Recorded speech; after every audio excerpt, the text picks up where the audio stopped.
Normality. Luangpor Teean, 1911–1988, was one of the most remarkable teachers of Buddhist practice to appear in Asia in modern times.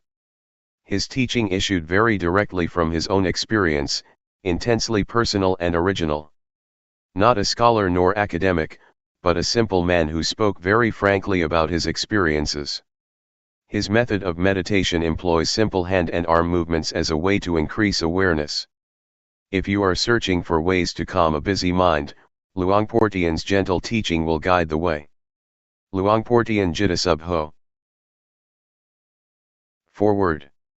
The way Luangpor Teean teaches differs somewhat from other teachings because he speaks directly from his experiences. Luangpor Teean couldn't read or write, nor speak Central Thai, only the Lao dialect, until 12 or 13 years before he died. Because of this lack of academic knowledge, his words don't always correspond to the accepted interpretations of those words. One who is attached to conservative explanations will find this unacceptable, but someone with an open mind, concerned about what is behind the words, can step over rigid views about what things mean. For example, the four chanas are explained in terms of the four stages of enlightenment, and seeing the Tathagata, as seeing oneself.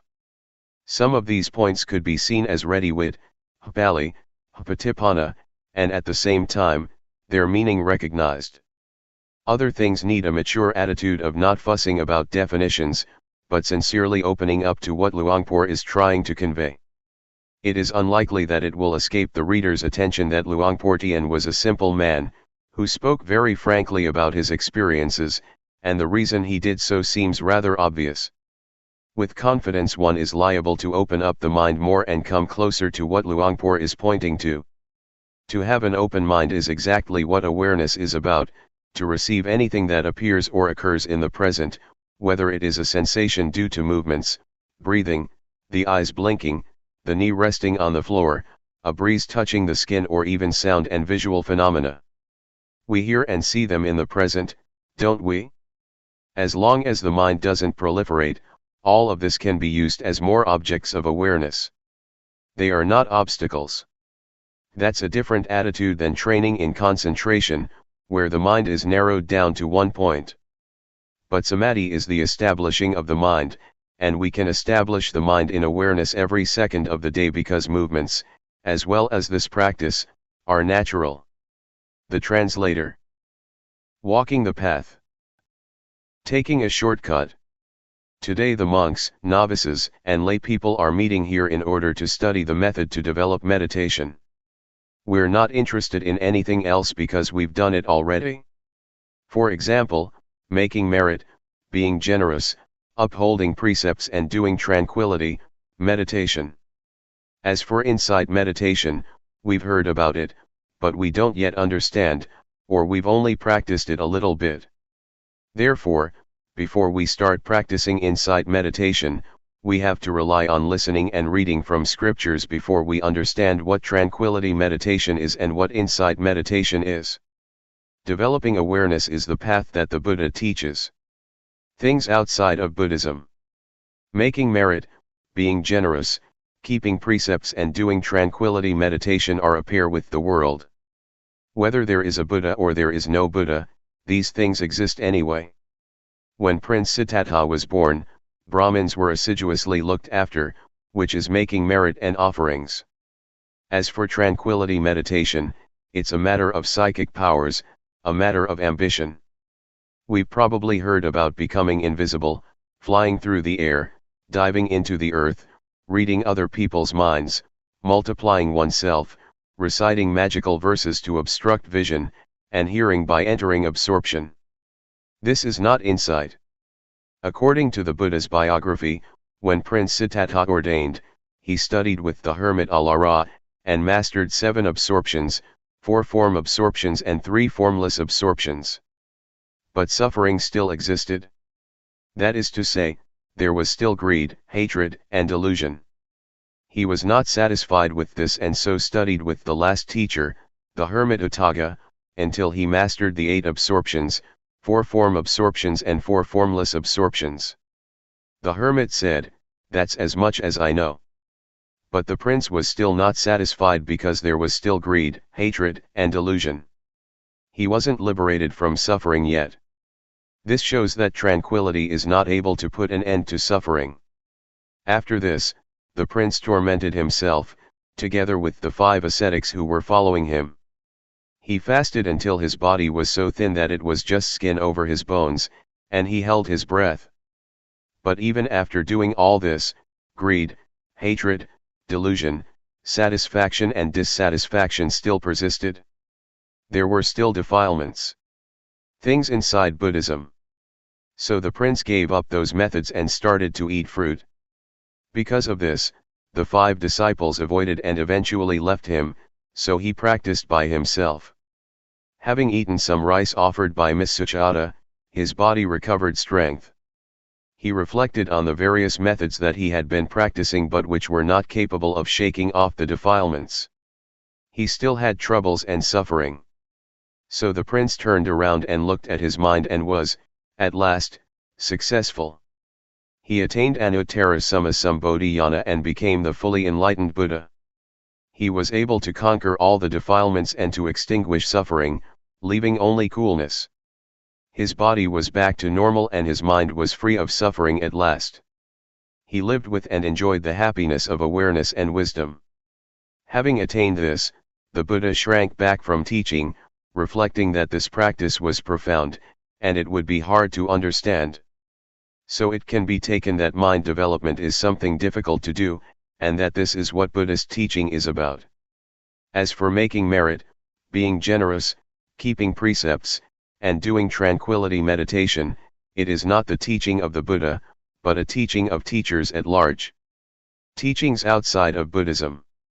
There were many sects in India. Some sects taught to lie roasting on fire so that defilements would dry up, some taught to lie on thorns to endure through the pain and torment that resulted from that, in order to get rid of defilements. Some sects ought to give up everything including clothes, a practice known as naked asceticism, so as to induce the feeling that there is no self, no shame. It was believed that defilements would be dissolved that way. Altogether, there were many sects, but none of them could eliminate the defilements. This matter can easily be proven, as it is said that lying roasting on fire and drinking hot water will result in the heat burning off the defilements.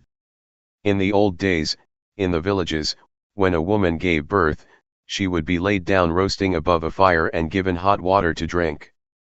But the woman would still have defilements, showing that this sect did not achieve results.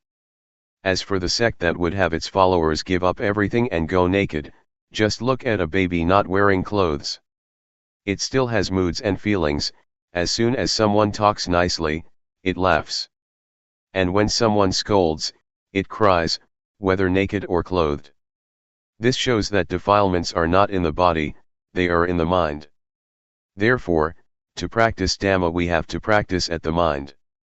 I will tell you so you'll understand, because I have been doing this, repeating a mantra such as Bhud, though, Samat Arahant, rising falling, counting, 1, 2, 3 with these methods, one has to sit with the eyes closed and repeat a word while watching the breath, for example, saying Bhud, with the in-breath, and though, with the out-breath.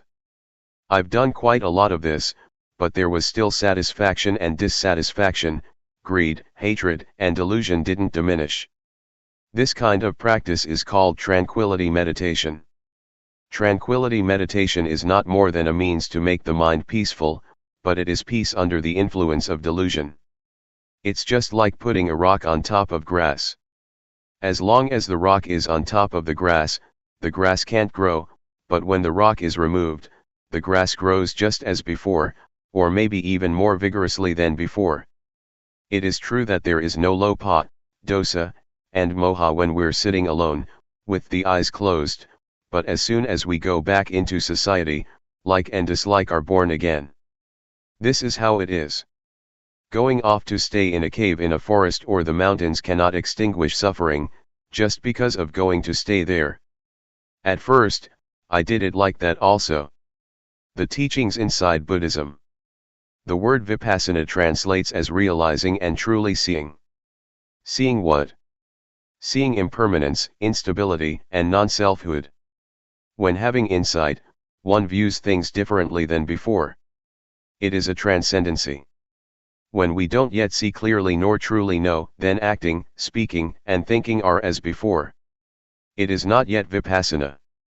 But when we feel differently than before, that is, greed, hatred and delusion decrease, it can be called Vipassana.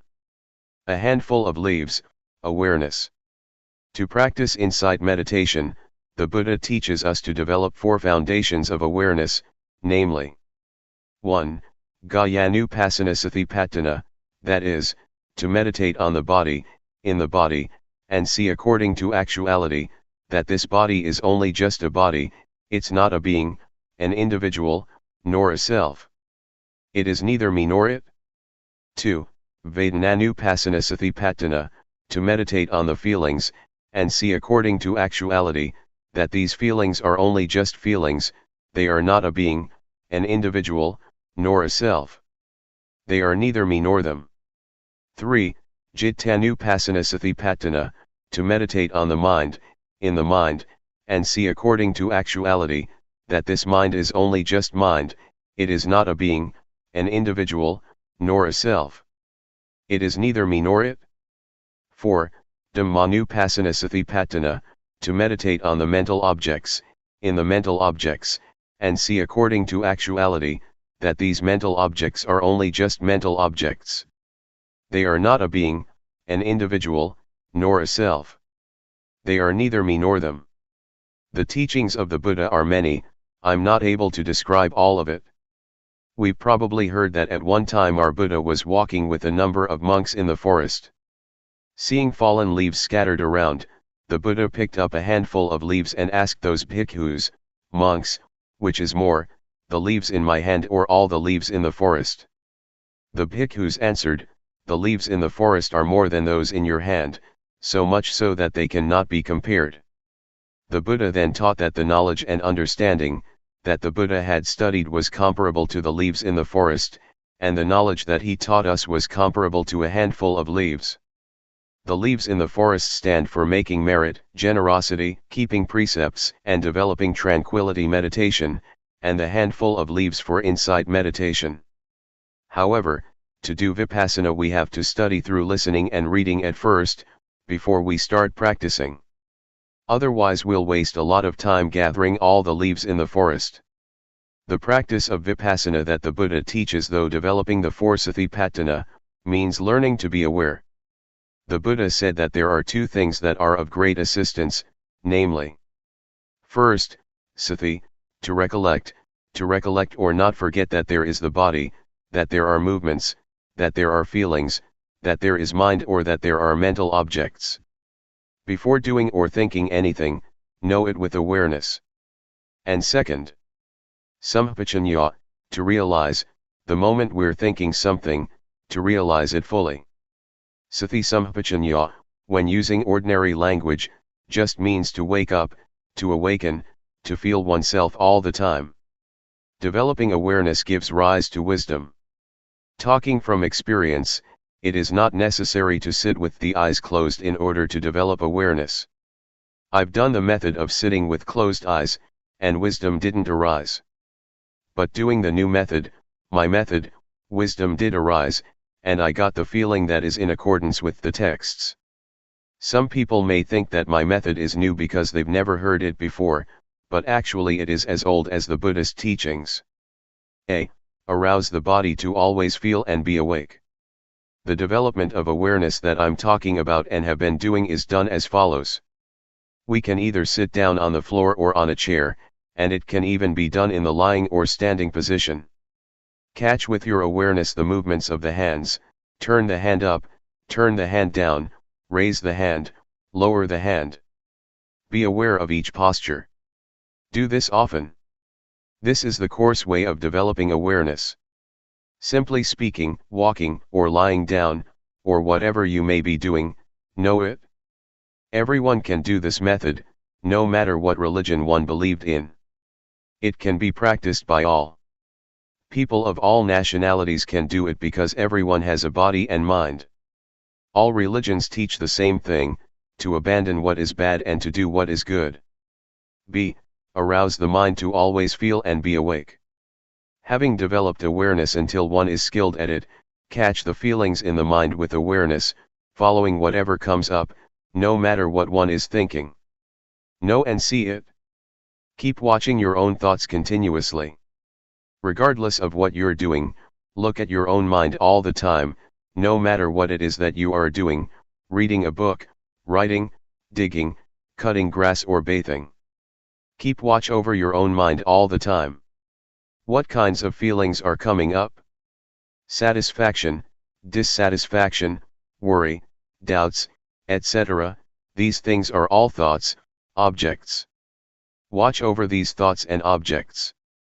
Then we will see the various kinds of thoughts, such as gladness, sadness, desire to get, desire to not get, anger, hate, and so forth. They don't exist all the time. They arise and pass away, they change all the time. We are not glad or sad for 24 hours. See, to know and see according to reality. Change, arising passing away, is what the Buddha showed to be impermanence, instability and non-selfhood. So don't follow moods. The Buddha proclaimed that he was enlightened by working with the mind. We have to look at our minds. Watching the mind is turning on the light by using the switch. When we do this often, awareness will become nimble and quick, awareness will intercept greed, hatred, and delusion and prevent it from arising. Awareness and concentration are together. As for wisdom, it means knowing and seeing clearly. In Pali, it says Nati Panyasama, meaning there is nothing as bright as wisdom. And Sathi they sung Navaranung, meaning awareness is that which prevents the stream of defilements. There isn't anything that is fast enough to hold back the stream, other than Sathi. It is this awareness and wisdom, that come and contact, know, see, and stop it, not letting us become deluded. This is because Sathi, Samadhi, Panya, is opposite to dosa, moha, lopa. If we don't see, know, and understand, there is full greed, hatred, and delusion. It is comparable to nighttime, when it's dark. As soon as we light a candle there is light and the darkness disappears, because darkness is afraid of light. As soon as the candle goes out, the darkness immediately comes back. D. Peace as result. That I'm giving some reflections and explaining, this shortcut method of practice is in order for you all to take it, and practice with it, so that you get quick results and don't have to waste time. This method can be used in daily life, there is no need to stop working in order to practice.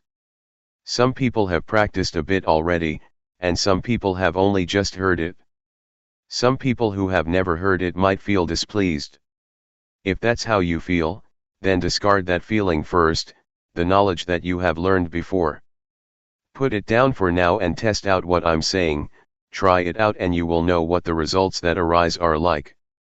I dare to guarantee that, this method is at least 80% right according to what the Buddha teaches. Talking according to just my own personal feeling, it is 100% right, because having practiced it, I know that it alleviates greed, hatred, and delusion. When those things diminish, peace arises instead. Full awareness as result. I'd like to give another example. Take a glass. We can see that there is air in the glass. When we pour water into it, the air goes out and the water is in it instead.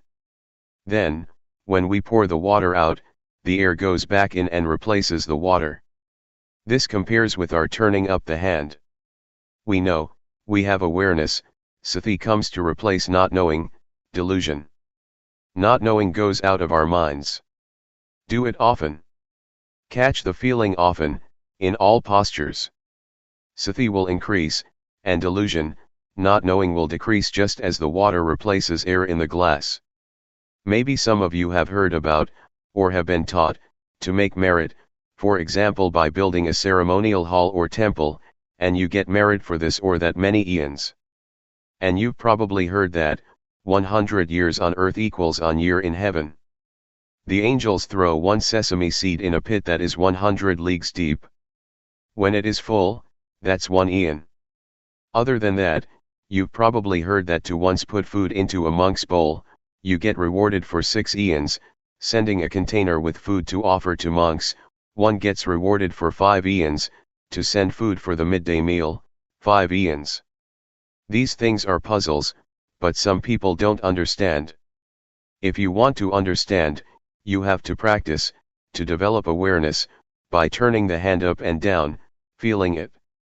Before, we would do things without sati, not feeling anything at all. It's comparable to an abyss or pit that is empty, nothing in it, just like in that puzzle.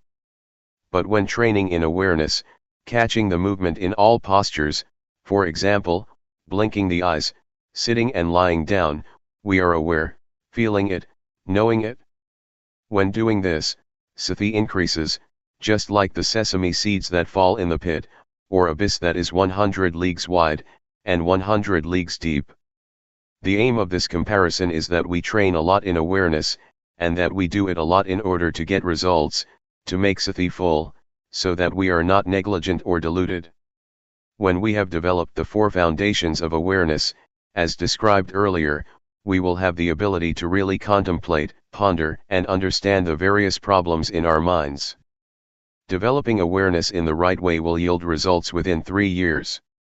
It says in the scriptures that whoever develops the 4 satipatthana in the right way, and as continuous as links in a chain, will receive one of the following 2 results, at most, within 7 years, medium within months, or as fast as 1 to 15 days to become, 1, an arahant, or 2, an anagama, i.e., one who is nearly fully enlightened, in this very life.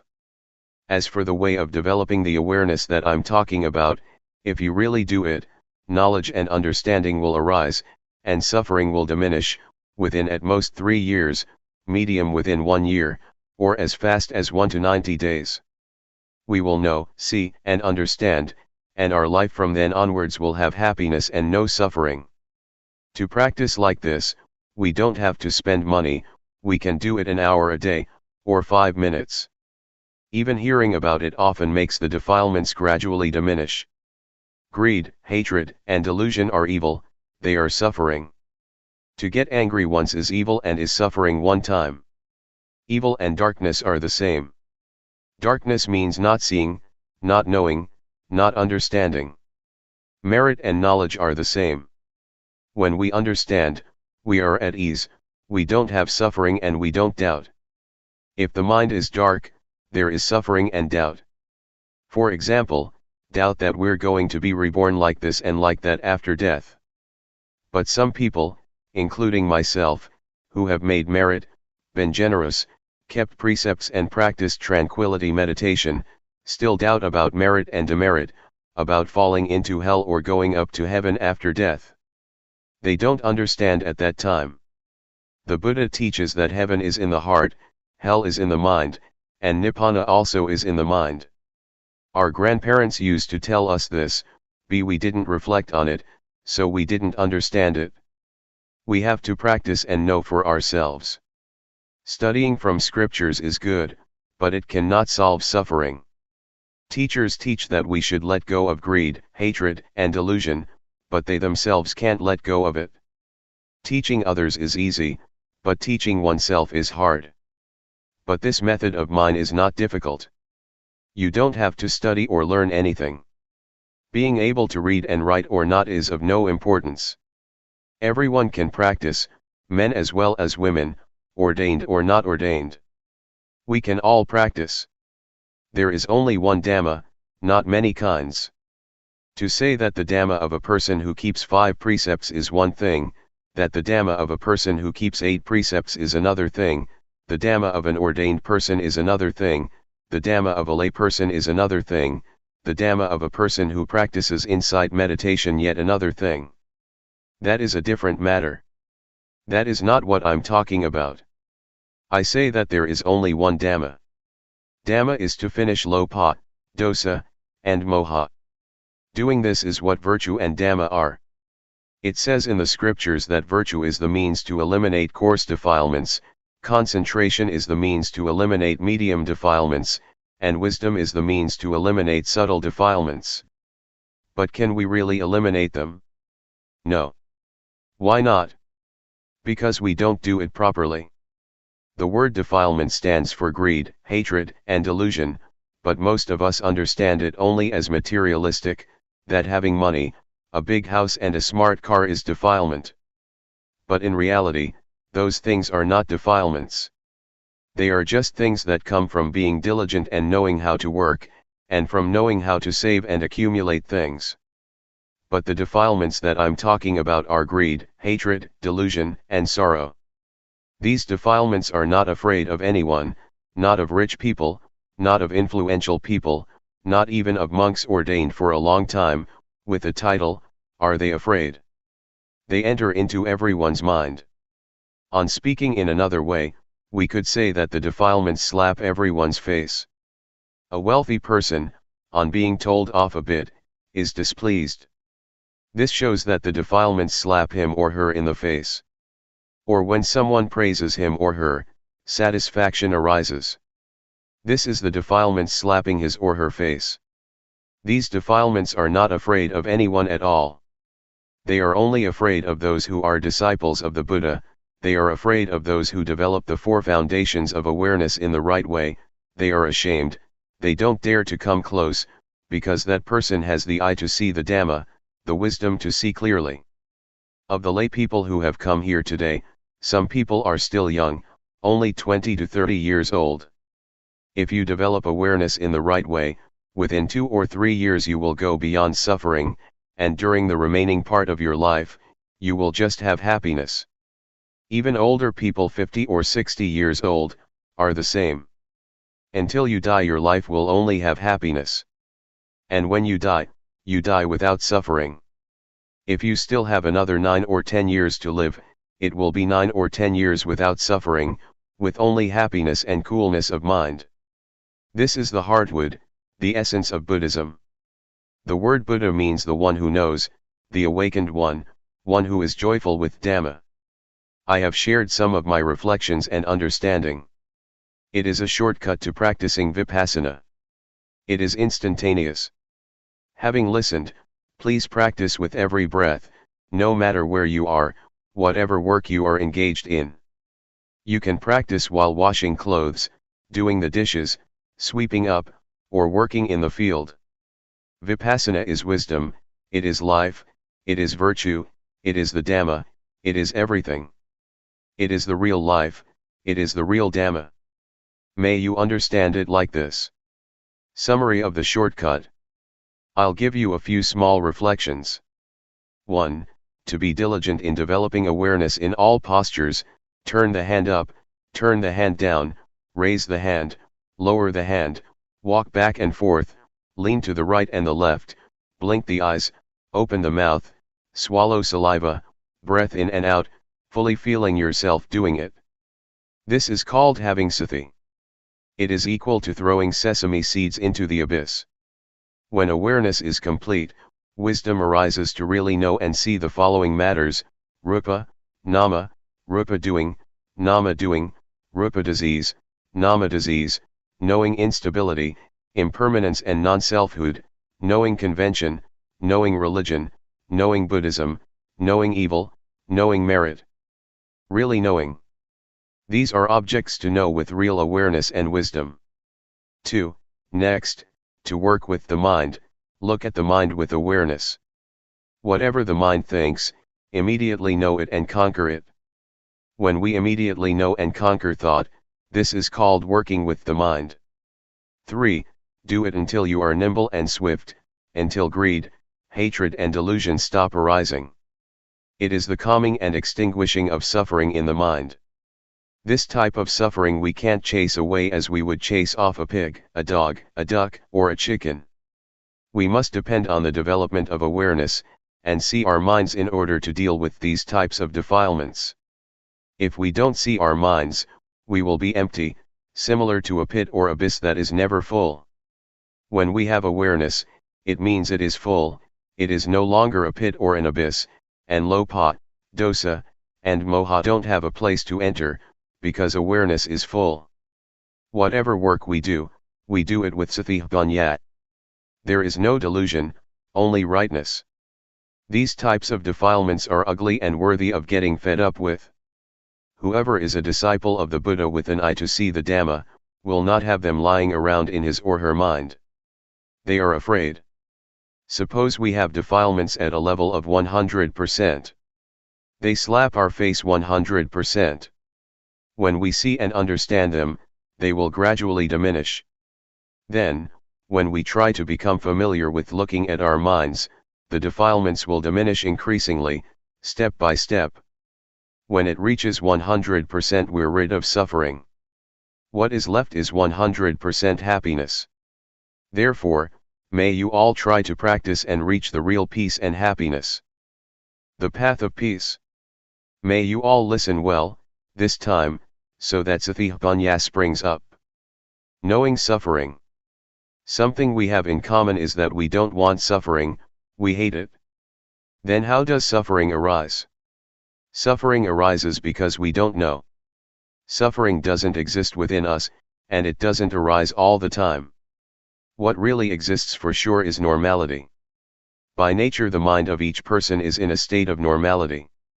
As we're working, if we do it with delusion, it is called suffering. Most people have suffering while working because they don't see suffering. People who go and see movies and shows do so because suffering leads them. This is due to our not watching minds. The moment we want to go and watch a movie, a thought flashes up that we want to watch a movie. We're not thinking it all day long. When the thought comes up, we don't see the thought. We only just know the thought, and we act, following the thought. This is called suffering. People who smoke are the same. Sometimes they don't even think to smoke but simply follow their moods. They take a cigarette to smoke because they think it is happiness, but actually it is suffering that compels them to do it. Suffering stinks. As to this word suffering, the Buddha sometimes calls it suffering, sometimes defilement, sometimes stench. When talking about suffering or defilements, one notes that it has an ugly smell to it, according to Buddhism. Suffering is something dirty and it stinks, nobody wants it. As soon as the body dies, it starts to rot and stink. But we can still wash and clean it. Excrement is something that stinks, and we detest it. Nobody wants to touch or grab hold of it. But even with such stinking things, the Buddha said, they don't stink all that much, they can still be touched and washed. But the stinking things to which the Buddha is referring are really stinky. They are greed, hatred, and delusion, concealed in our minds, ready to bubble up. The Buddha condemns this emphatically. If anyone's mind still has greed, hatred, and delusion, the Buddha says that it stinks more than excrement. As soon as the mind thinks something in a flash, a person who doesn't know, doesn't see, and doesn't understand becomes deluded immediately. This arising is called by the Buddha, a stain. The word stain means delusion. Even though we've never known, seen, or watched our minds, we still say that we see. But in reality it is not seeing, it is only just knowing thought, and then we act according to the thought. When we say to see, it should mean that we see defilements. That is, we see that either there is greed, hatred, or delusion mixed up in thought, or there is not. To see like this, we have to practice Dhamma first. Practicing Dhamma. Vipassana. In practicing Dhamma, even though one may practice various methods for a long time, if one doesn't perceive that point where the mind is manifesting, one still doesn't understand. One still doesn't understand the main principle of practice according to the teachings of the Buddha. The Buddha said that he was enlightened because he worked with the mind, practiced with the mind. but most of us just make merit and give offerings in order to chase off suffering. We haven't yet practiced by following the Buddha style. The Buddha once taught that the results of making merit 100 or 1,000 times are less than is gained by keeping the precepts even once. The results of keeping precepts 100 or 1,000 times are less than making the mind peaceful through practicing tranquility meditation once, and the results of making the mind peaceful through practicing tranquility meditation 100 or 1,000 times are less than practicing insight meditation once. What does insight mean? Insight means to clearly and truly see in a way that is different from one's original way of seeing. Different because the original way of seeing is a state that doesn't know, see, and understand clearly. Briefly stated, the mind is muddled up. Doing Vipassana means to be aware. Being aware is very fruitful. The Buddha practiced Dhamma through being aware, and so became enlightened. Peace. Most of us understand that in order to be an arahant, we have to do tranquility meditation and make the mind peaceful.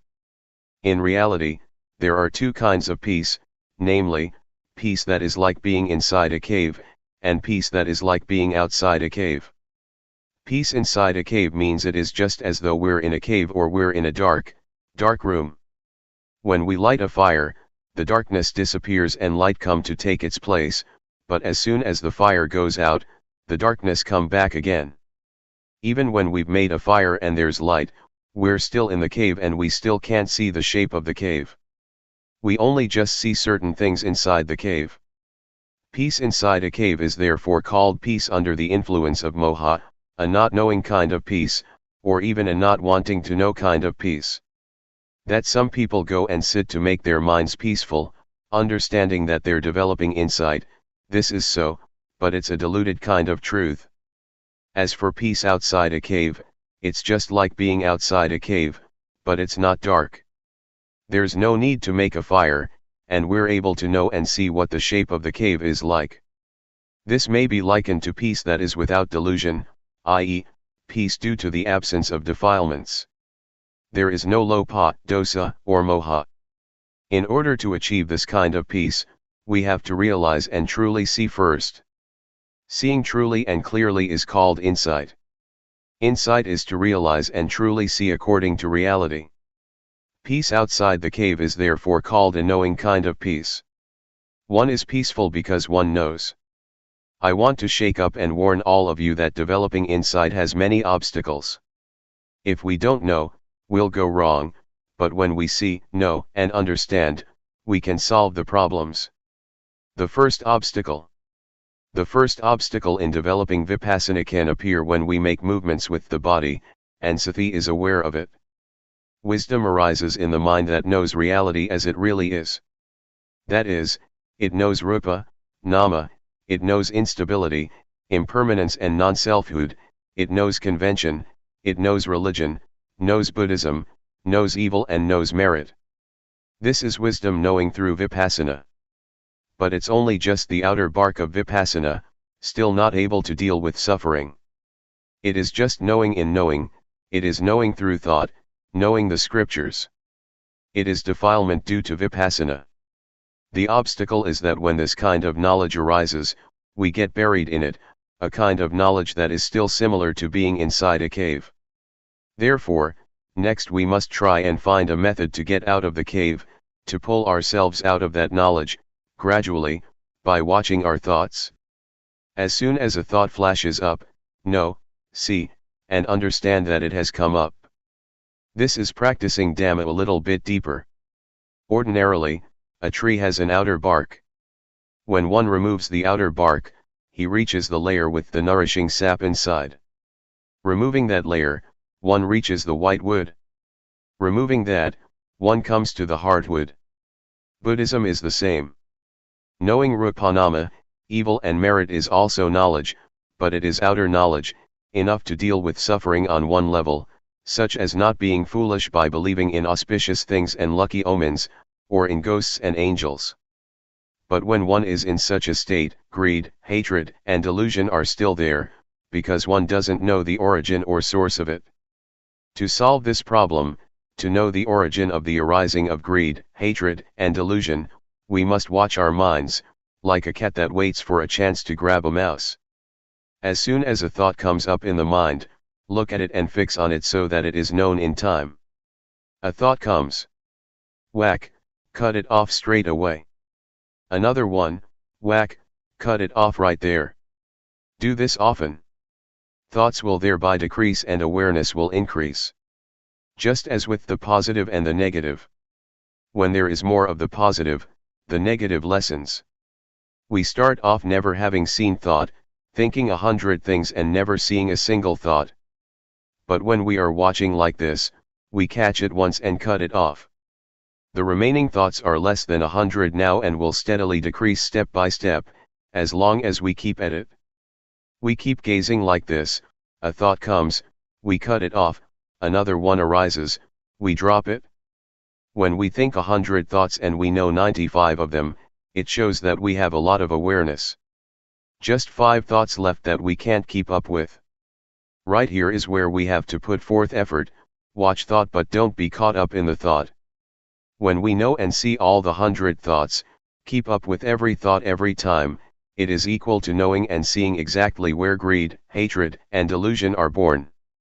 We have to throw them off so that defilements are unable to arise. This is called to keep abreast by knowing, to know in time.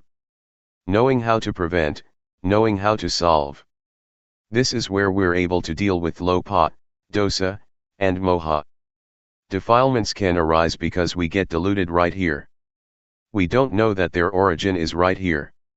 This refers even to someone who goes to the monastery to listen to talks, who makes offerings, who keeps precepts and develops both tranquility and insight meditation. If that person has still never seen his or her own thoughts, then that person is still far from the truth taught by the Buddha. Contrariwise, even if a person has never gone to a monastery to listen to the Dhamma, has never made offerings or kept precepts, but is always aware of what his or her mind is thinking, that person equals with knowing. He keeps abreast of thoughts, knows how to prevent, knows how to solve and knows how to conquer every time. That person is close to the truth, the Dhamma taught by the Buddha.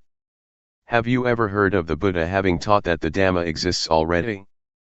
But there is nobody with discernment who can dig it up and find it, so it stays undiscovered. Because it is undiscovered, people make merit, give offerings, keep precepts, and do samatha meditation in order to develop good habits.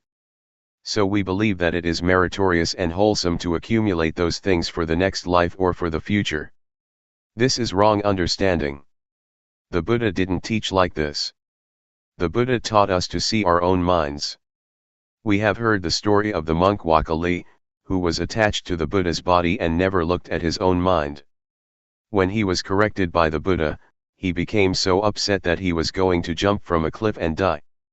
The Buddha stopped him and taught him that it is difficult to get born as a human being.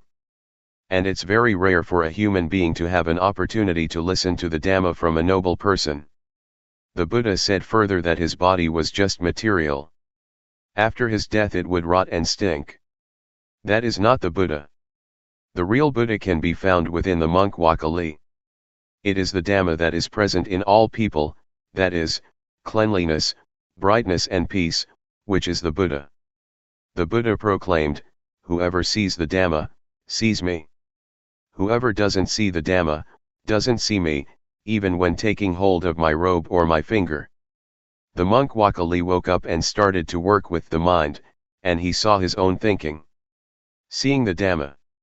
I would like to remind you once more that the word Dhamma refers to our seeing, our own minds at the moment that we are acting, talking or thinking. This is what is called seeing the Dhamma. I dare to insist that the very life of the Dhamma exists in all people without exception, no matter whether you are a man or a woman, a monk or a novice, no matter what nationality you may have, whatever language you may speak of, whatever clothes you may wear. It's all the same. The Dhamma is the actions of body, speech, and mind. Actions of the body other people can see, actions of speech others can hear, but actions of the mind others are not able to see. You can only see them yourself. For this reason, the monk Wakali felt at ease viewing it like this. Whether he saw the body of the Buddha or not, he would feel at ease because he saw the real Buddha, that is, really seeing according to reality, an ability that exists in everyone. The Buddha once described seeing in this way, with flowers, black, red, white, or whatever color, they are all ready to bloom when touched by sunshine. That I'm giving you these reflections right now is the same. Anyone can apply them in daily life, whether man or woman, whatever clothes he or she may be wearing, whatever religion is upheld. It can be used by everyone in the same way, because we all have a body and mind. When one sees one's own mind at the moment that it thinks, this indicates that one sees one's own mind at the origin or source of thought. The Buddha points to thought, which must be watched with awareness, as one must not get caught up in the thoughts. Whoever sees this, he or she is called by the Buddha a flower that is ready to bloom when the sun shines. The word sunshine refers to the teachings of the Buddha that direct us to practice with the mind. Whatever work you do, control your thoughts with awareness.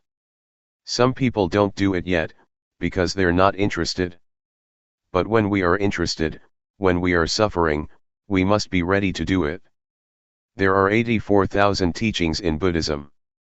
They are not for reciting and for performing ceremonies. That was not the Buddha's intention. The Buddha's teachings have nothing at all to do with superstition. They are to be practiced only in order to solve the suffering of the mind. Some people might agree that without ceremonies and rituals Buddhism can't extinguish suffering. This fails to understand the meaning in the right way. We've heard that in the time of the Buddha, when he would expound the Dhamma to people, there were many people, who would open the eye to see the Dhamma and enter the stream of Nibbana, from the first stage of enlightenment upwards by the time the discourse was finished. They didn't have to perform rites and rituals other than working with the mind, as the Buddha indicated. Wherever we explain the Dhamma, if we don't make this point, our words are a stain. Why are they a stain? They are a stain because we don't indicate the way that people who are interested in the Dhamma must practice, in order to free oneself from suffering and defilements. And they are a stain because we thereby abandon these effective teachings. Therefore, may you all try to understand this point without fail. If we don't practice according to this important teaching, then we fail to understand the teaching of the Buddha. The second obstacle.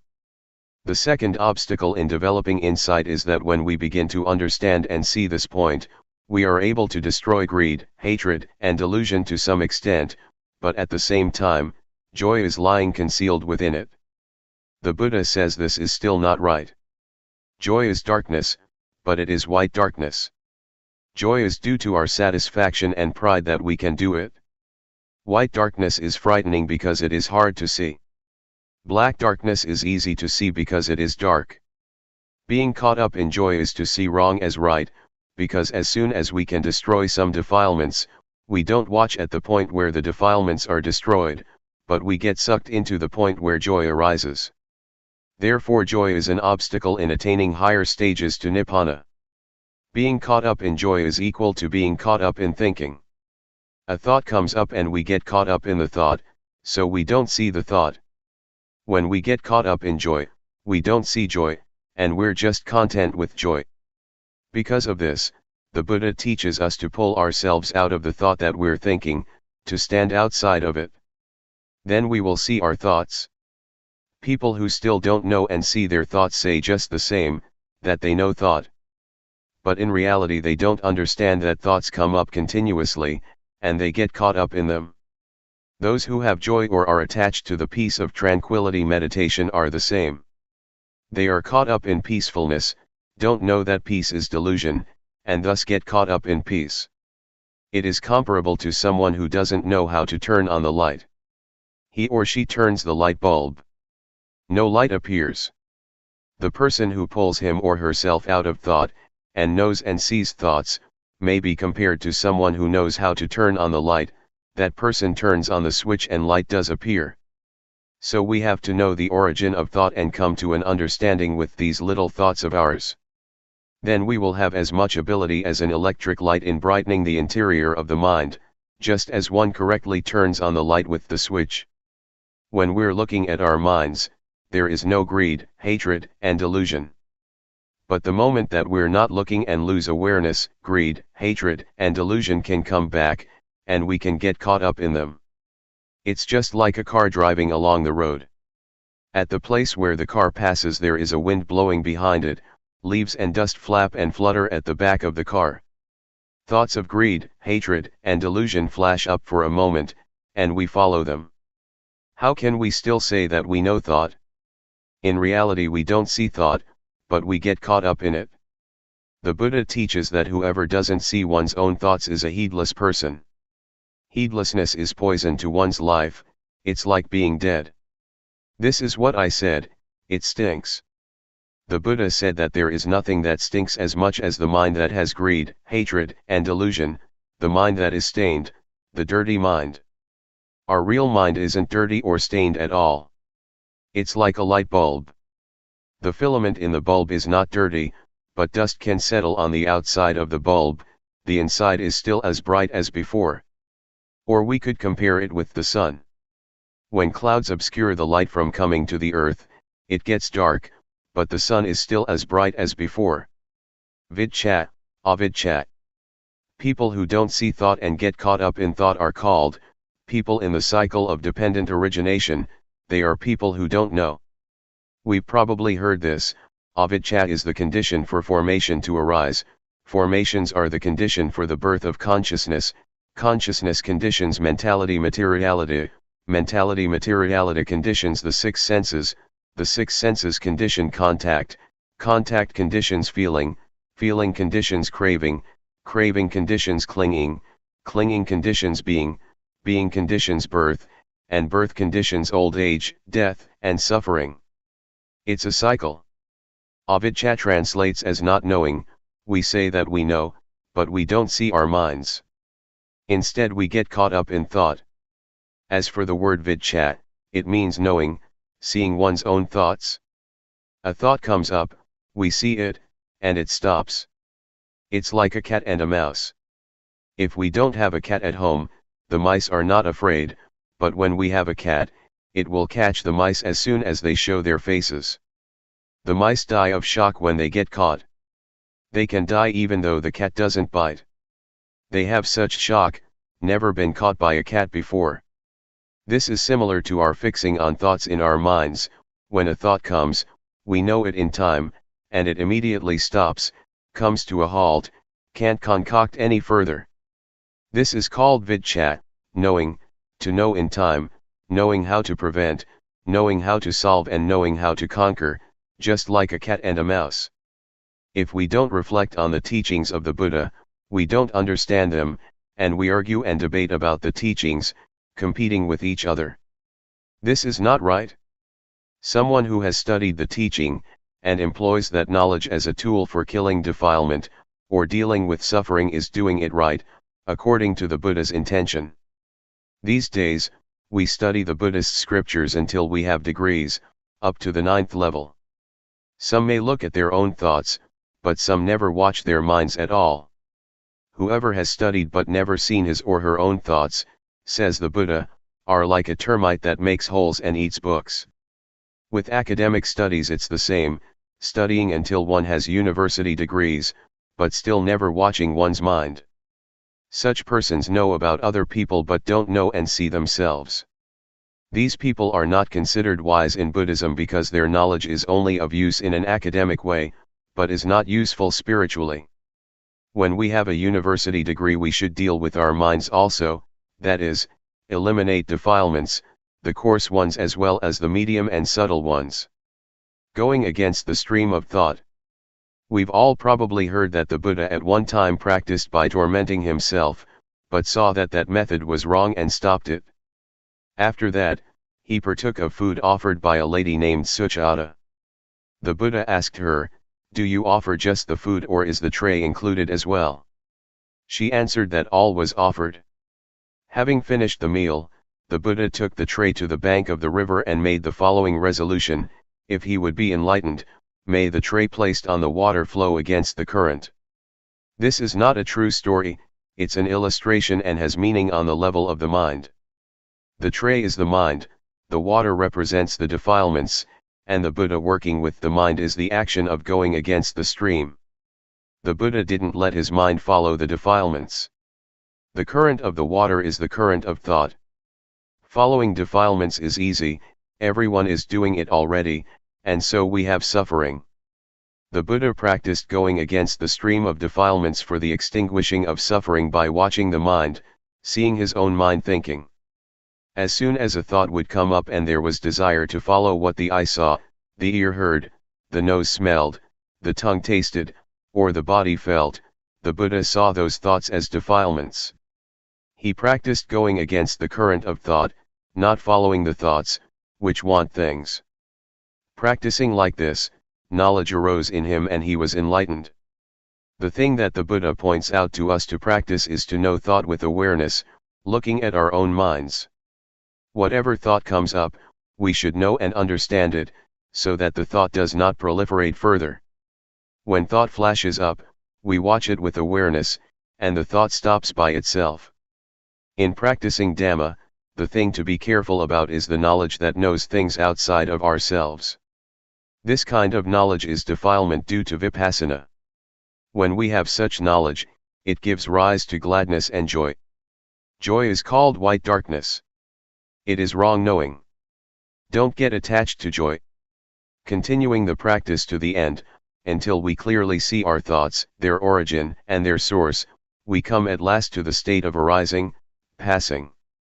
It is a break-off, a final exhaustion. I've compared it many times with a rope, tightly tied on both sides and being cut in the middle with a knife. The rope breaks, one cannot pull it together again, that is, one can't use it anymore. The 12 senses are similar, on seeing a form with the eye, on hearing a sound with the ear, etc., let there only just be seeing and hearing and so on. Don't concoct it into beautiful or ugly, good or bad, pleasing or displeasing sound, the sound of a woman, the sound of a man, etc. Just simply see or hear neutrally. But these are still mere words. In practice, we have to look and see and break them apart. When they are broken, there is not more concocting, the senses are not able to reach each other anymore. Cleanliness, brightness, and peace. Our minds are already clean, bright and peaceful. Clean means not dirty, because there are no defilements. Bright means there is wisdom, seeing our minds, or life. Peaceful means having stopped, there is no longer anything further to add. Summary. At this point, I'll summarize the principles of practice. First, the first stage is to catch the movements of the body in all the postures. When we can catch them, we will know the convention that we can see with our eyes and touch with our hands. This is objective, external. Second, having practiced the first stage, a little bit of knowledge arises, it is called defilements due to Vipassana. It is important to avoid this, not being too glad with the knowing, and continuing to watch the mind. When we see, know, and understand our minds penetratingly, greed, hatred and delusion will be destroyed to some extent. Third, when greed, hatred, and delusion have gone down a bit, we'll feel joyfulness. When joy arises, fix on it, but don't be caught up in joy. We have to pull ourselves out of it. Keep watching the mind. At this stage, wisdom knowledge will appear that destroys or diminishes clinging and grasping. Fourth, when attachment has decreased, one will see, know, and understand normality. The body is normal, speech is normal and the mind is normal. This normality is called virtue concentration wisdom. Fifth, when seeing the state of arising passing, if one doesn't understand it, one will hold an abnormal view, but if one is fully aware, practice reaches its end. Therefore, I encourage you to try to practice until you meet with your own thoughts and are able to pull yourself out of them. Stages of practice. Determine to listen well, all lay people and monastic friends. When you determine to pay attention, you'll be able to remember. It is called knowing through memory and comprehension. From that, we study or practice to realize and truly know, or we have knowledge coming from our own vision and experience. Most people don't yet know and understand from studying and practicing, they only know how to make merit, to be generous, to keep precepts and to do tranquility meditation.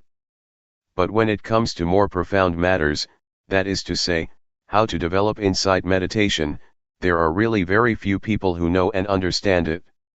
With Vipassana it is usually a specific case, a specific individual, who knows and teaches it. Because of this, people are lazy and don't want to practice. As far as practice goes, they only know tranquility meditation, which they think is the same as doing Vipassana. This is because they still don't realize and really know. Their knowledge comes only through memory and comprehension. So, we make ourselves peaceful, but we don't understand clearly that there are two kinds of peace, namely peace under the influence of delusion, and peace due to awareness and wisdom. The path that is not a path. When we create the cause by meditating, the mind becomes peaceful as a result. For example, we recite the word Buddho. I used to do this, inhaling, Bud, exhaling, Tho. While doing walking meditation one recites Buddho with every step, walking in accordance with the breathing. These things create peace because it is done slowly. After that, I met a teacher from the north named Sao, who told me that one cannot climb a tree from the top, that one has to start at the roots. He taught me to count 1, 2, 3, until 10, and back again 10, 9, 8, until 1. He said this is beginning at the beginning. This is another way of following the breath, inhaling say 1. Exhaling say 2, etc., the only difference being the words you use. Seeing the Dhamma. Seeing the Dhamma. In practicing Dhamma our views or intentions may not be the same, therefore the practice and the results of practice are not the same. Instead of talking about the differences in practice, I'll talk about seeing the Dhamma. To practice in order to see to Dhamma, some people have to sit or lie down with eyes closed and reflect. Then, they see colors, lights, ghosts, angels, heaven and hell or hungry ghosts and animals. This kind of seeing is fantasy or illusion, one thinks and then sees it. This is not right, according to the teachings of the Buddha, because when we open the eyes, we no longer see it. This is called defilement because we don't see our thoughts. The mind thinks but we don't see it, letting defilements deceive us or, one could say, letting them slap our face. This is not seeing the Dhamma. Seeing the Dhamma with awareness and wisdom, from really having developed insight, is the opposite. We must see ourselves, see materiality and mentality, comprehend Rupa and Nama. This is really seeing ourselves. We really see with open eyes, we see as we're acting, speaking, thinking, and doing various jobs. This is called seeing the Dhamma. The Dhamma is something that we have to see at the moment that we're doing good and doing evil, or neither good nor evil. To see the Dhamma with awareness and wisdom is to see like this. On seeing, one must be sure, the object of the seeing can't change into something else. This is really seeing the Dhamma. That's why I say that they are opposites, one is seeing an illusion, another is seeing with awareness and wisdom. In the past, I used to understand that it was as I just described, but when I really understood Dhamma, according to the teachings of the Buddha, I saw that that was wrong. We have to see ourselves in order to see the Dhamma. To see other things is defilement. Some teachers say that is seeing the Dhamma, that one has this and that knowledge. These are people who still do not understand. They create things with thought, it's not anything real. If it is real, one must really see oneself. Sitting we see, lying down we see, walking we see, wherever we come and go we see ourselves. This is called really seeing, seeing the Dhamma. To see the external, Rupa, Nama, is called seeing the bark of the Dhamma. To see with awareness ourselves acting, speaking, and thinking is to see on a deeper level. And to see, know, and understand thoughts arising is to see even more deeply. When seeing ourselves acting, talking, and thinking, something bad arises, we must conquer it. We don't act on it, we don't follow that low impulse. The Buddha said that low thoughts are defilements, they are suffering, they are forms of greed, hatred, or delusion. And when they are greed, hatred, or delusion, they will lead to suffering. Before we get angry or make a mistake, we don't see ourselves. We don't see our mind that is thinking. But when we do see ourselves as we're getting angry, we know that we're getting angry, and don't have to get angry. When we see our minds thinking like this, it stops. The Buddha calls this seeing, knowing, and understanding. Really seeing the Dhamma. To see the Dhamma, we must see the kind of Dhamma that the Buddha saw. We've heard that the Buddha went to study and practice Dhamma. Therefore we know that the Dhamma existed already before the Buddha. To exist already means that when we are born we already have rupa and nama, or a body and mind. This mind of ours is there already. But we never look at it, we look somewhere else. We watch other people doing good and bad. We criticize others. That's how it is. That's why I say that people don't see themselves. Some people, having been born, up to age 9 or 10, or even 100, until death, never watch materiality and mentality, never look at their own minds even once. Having been born a human being thus doesn't have any value. We can call it taking a loss in being born human. Some people watch themselves, once or twice perhaps before they die. So in coming together here, or coming to train ourselves, we must try to look at our mind. If we see our mind as it is thinking, even a little, on some occasions, we will develop the strength and ability to produce light inside our mind. Before this, our mind was dark and blind, but when we come to understand, and to see little by little, we're able to chase away the darkness or delusion. Darkness, here, does not mean the same as traveling without light. It's not like that. This darkness refers to our not seeing our own mind. In reality our mind, everyone's mind, is already clean, bright, and peaceful. Clean means not soiled, bright means seeing clearly. Seeing what? Seeing our life and our mind. Seeing it clearly. Peaceful means enough, stopping, no need to add anything by studying because there is just this much. For people to avoid suffering, we must watch right here. Therefore, the Buddha teaches that our not seeing our mind, can be compared to clouds or a murky sky concealing the sunlight. The light of the sun cannot reach the surface of the earth. At any moment that we don't see our life, don't see our mind, at that moment we are those whom the Buddha described as someone without awareness.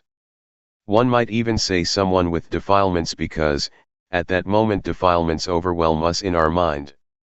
And we follow the whims of those defilements, even though the mind itself remains clean, bright, and peaceful. That's why the Buddha teaches us to be aware, to comprehend and see clearly within ourselves. To see the Dhamma, we have to see ourselves. That is how the Buddha sees the Dhamma. When seeing like this, one can chase away greed, hatred, and delusion. In reality, greed, hatred, and delusion don't exist in us, they just flash up for a moment only. It is similar to ice. Ice is made into lumps, but the lumps don't endure. When they are exposed to the weather, they dissolve and return to their original state of being water. Greed, hatred, and delusion are similar, they don't endure, but only appear in a flash. When we don't see the course of events, we don't see their arising, and we can say, they slap our face. Or, like a car driving down the road, dust flutters at the back of the car, which passes in a moment, and the dust settles. Thought, that is greed, hatred, and delusion, is the same. They are only there for a short period, but we comply with them. So the Buddha taught us to see and understand our mind, to have enough awareness to keep up with, and know how to prevent thought, to know how to deal with and be able to really conquer the mind. This is seeing the Dhamma. You have to see it in this way. Don't see it any other way. Seeing the Dhamma can be compared to many things, for example, wind blowing against a tree. We don't know where the wind is, but the leaves flutter. Defilements are the same. They don't stay long, they just come up in a flash. but we act, speak, and think following them, these low things. The Buddha, therefore, said that they are kilesa. Defilements are suffering.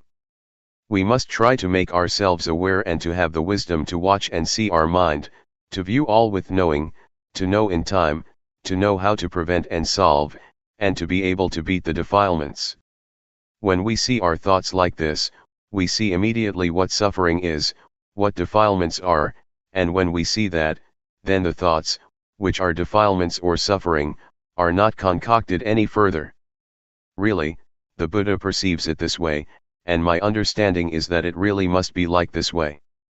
Because we don't see, we just follow what others do and don't give attention to this matter. We don't turn around to look at ourselves. Instead, we watch others acting, talking, and thinking, or we pay attention to cars, motorcycles, the environment, children, and so forth. We look over there, but we never turn to look at ourselves, not even once.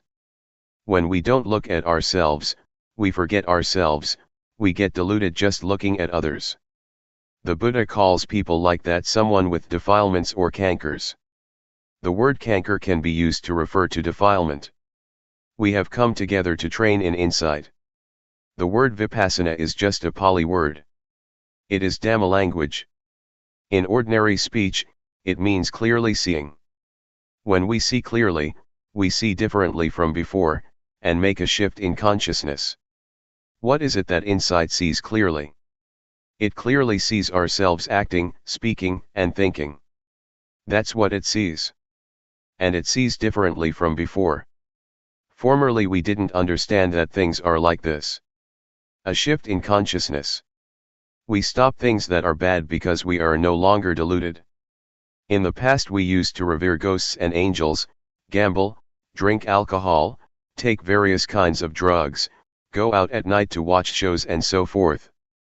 We used to do these things, but when we see that all of this amounts only to desires and defilements, we stop.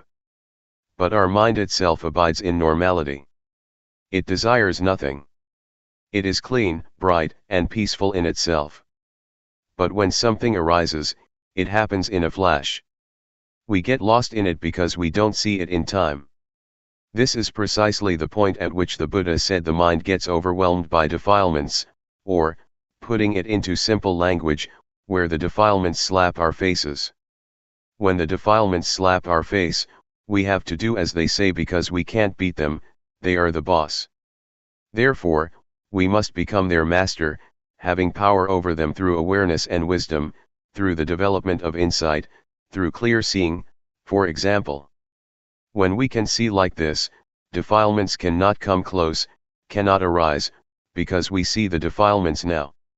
In order to see like this, we must practice in the right way, we must comprehend the origin of thought. It compares with someone who wants to have the light on, but doesn't know how to go about it. That person doesn't know the source that makes the light appear. He has seen light coming from the bulb, so he turns and twists at the bulb. He may continue with that action until he dies, but no light is going to appear because he's not doing things as they should be done. He doesn't know the starting point of the light. But someone who is smart, who knows the real source of the light, won't take hold of the light bulb. He'll just turn the switch, and the light appears at the bulb. Practicing insight meditation is the same. If we're clever, and we know, see, and understand according to the Buddha's way, we comprehend that greed, hatred, and delusion don't exist in us, that suffering of that kind really doesn't exist in us. Though we don't know the method, we want to deal with that kind of suffering. We want to find a solution for greed, hatred, and delusion.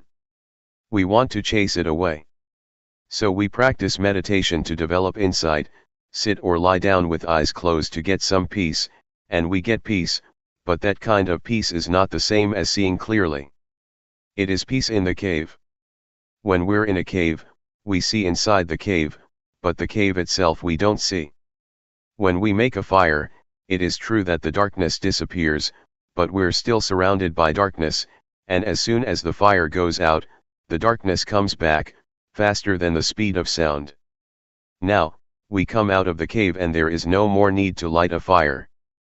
Being outside, we can see inside the cave as well as outside of it. We see everything. This kind of peace is not the same as the other kind, it is not the same as the kind of peace we experienced when we were still in the cave. This is seeing clearly, and when we see clearly there is peace. That is why, I say that there are two kinds of peace. Peace in the cave is one kind of peace. It is peace without seeing, without comprehending the cave. As for the peace outside the cave, it is not that kind of peace. It is a peace as a result of seeing clearly. Seeing clearly is a kind of peace. What kind of peace is peace, due to seeing clearly? It is peace due to the absence of greed, hatred, and delusion. One is peaceful because he is not caught up in anything. This is peace due to seeing clearly. When things are clear, they're peaceful. One can call it peace or not call it peace, because the word peace is just convention. This kind of peace is without defilement because one sees the defilements at every moment. The Buddha teaches in this way, but regardless, this is what we want. We want peace. It's just that we don't know the method for turning on the light. When we do know the method, and the time comes to do it, we turn the switch and click, light appears at the light bulb over there. When we have developed insight in the right way and someone says something, good or bad, our awareness and wisdom do their job as fast as lightning. The speed of awareness and wisdom that arises from developing insight, compares with a cat and a rat. However fast the rat is, the cat is on the lookout already. As soon as the rat comes jumping over, the cat grabs it, whack. At the moment the cat pounces on it, the rat dies of shock, that very instant. The blood doesn't run because the rat is so shocked, never been caught by a cat before. The cat eats the rat without blood flowing. It is the same with the mind. When we are watching like this, a thought comes up and, whack. The thought is intercepted immediately because we see clearly and really know. There is enough awareness, it is in time, we can prevent and deal with the thought, and we conquer it. So the mind doesn't get concocted, and there are no defilements. This is the way the Buddha teaches. Therefore, to see clearly like this is the highest merit and wholesomeness in Buddhism. Or, to say it another way, it is seeing the Dhamma. To see the Dhamma is to see what? To see the outer Dhamma, is to see materiality and mentality, or to see oneself acting, talking, and thinking. This is one part. The other part is to see the mind as it is thinking. The mind is not anything solid that can be seen with the eyes. It has to be seen through awareness and wisdom. The Buddha talks about having sharp faculties, the faculty of sight. This is a deeper level of seeing the Dhamma. The ability to see like this, is something that everyone already possesses without exception. That's why the Buddha said, the Dhamma is there already. When we were born this existed already, but it was turned over, just like something that is turned over and no one turns it back up. So we don't see it. Or it's just like something that is closed, and there is no one to open it up. But now, our Buddha opens it up or turns it upright, so that people can see it immediately. This is the reason why, when the Buddha would go around expounding the Dhamma, those who listened with determination would open the eye with which to see the Dhamma, or they would enter the stream of Nibbana, as it is called. The Buddha illustrated seeing the Dhamma in many ways. Lotuses or other types of flowers, whatever color they may have, be it red, white, purple, or whatever, are all ready to bloom when they get in touch with sunlight. The method to develop insight is the same. If just this is pointed out, we simply practice at this one point, and everyone is able to do it because the Dhamma is there already. But if no one calls attention to this important point, we just keep fumbling about, and we don't know. In reality, we all want to be without suffering. We just don't know the method to extinguish suffering. We only want what is good, but we don't know what evil is. When we don't know evil, we take it to be something good. When we don't understand that those things are bad, it is as if we're walking along the road, and we don't want to step in dog droppings. When we don't watch our feet as we're walking, we'll step right into it, and it smells awful. We won't say that we want the stench, but in the meantime it is stuck to our shoes. So we go and wash it off, but sometimes the smell lingers on, because it got kind of absorbed in the solace. This is just the same. We don't want evil, but we simply don't know where evil is lurking, or how to wash it off.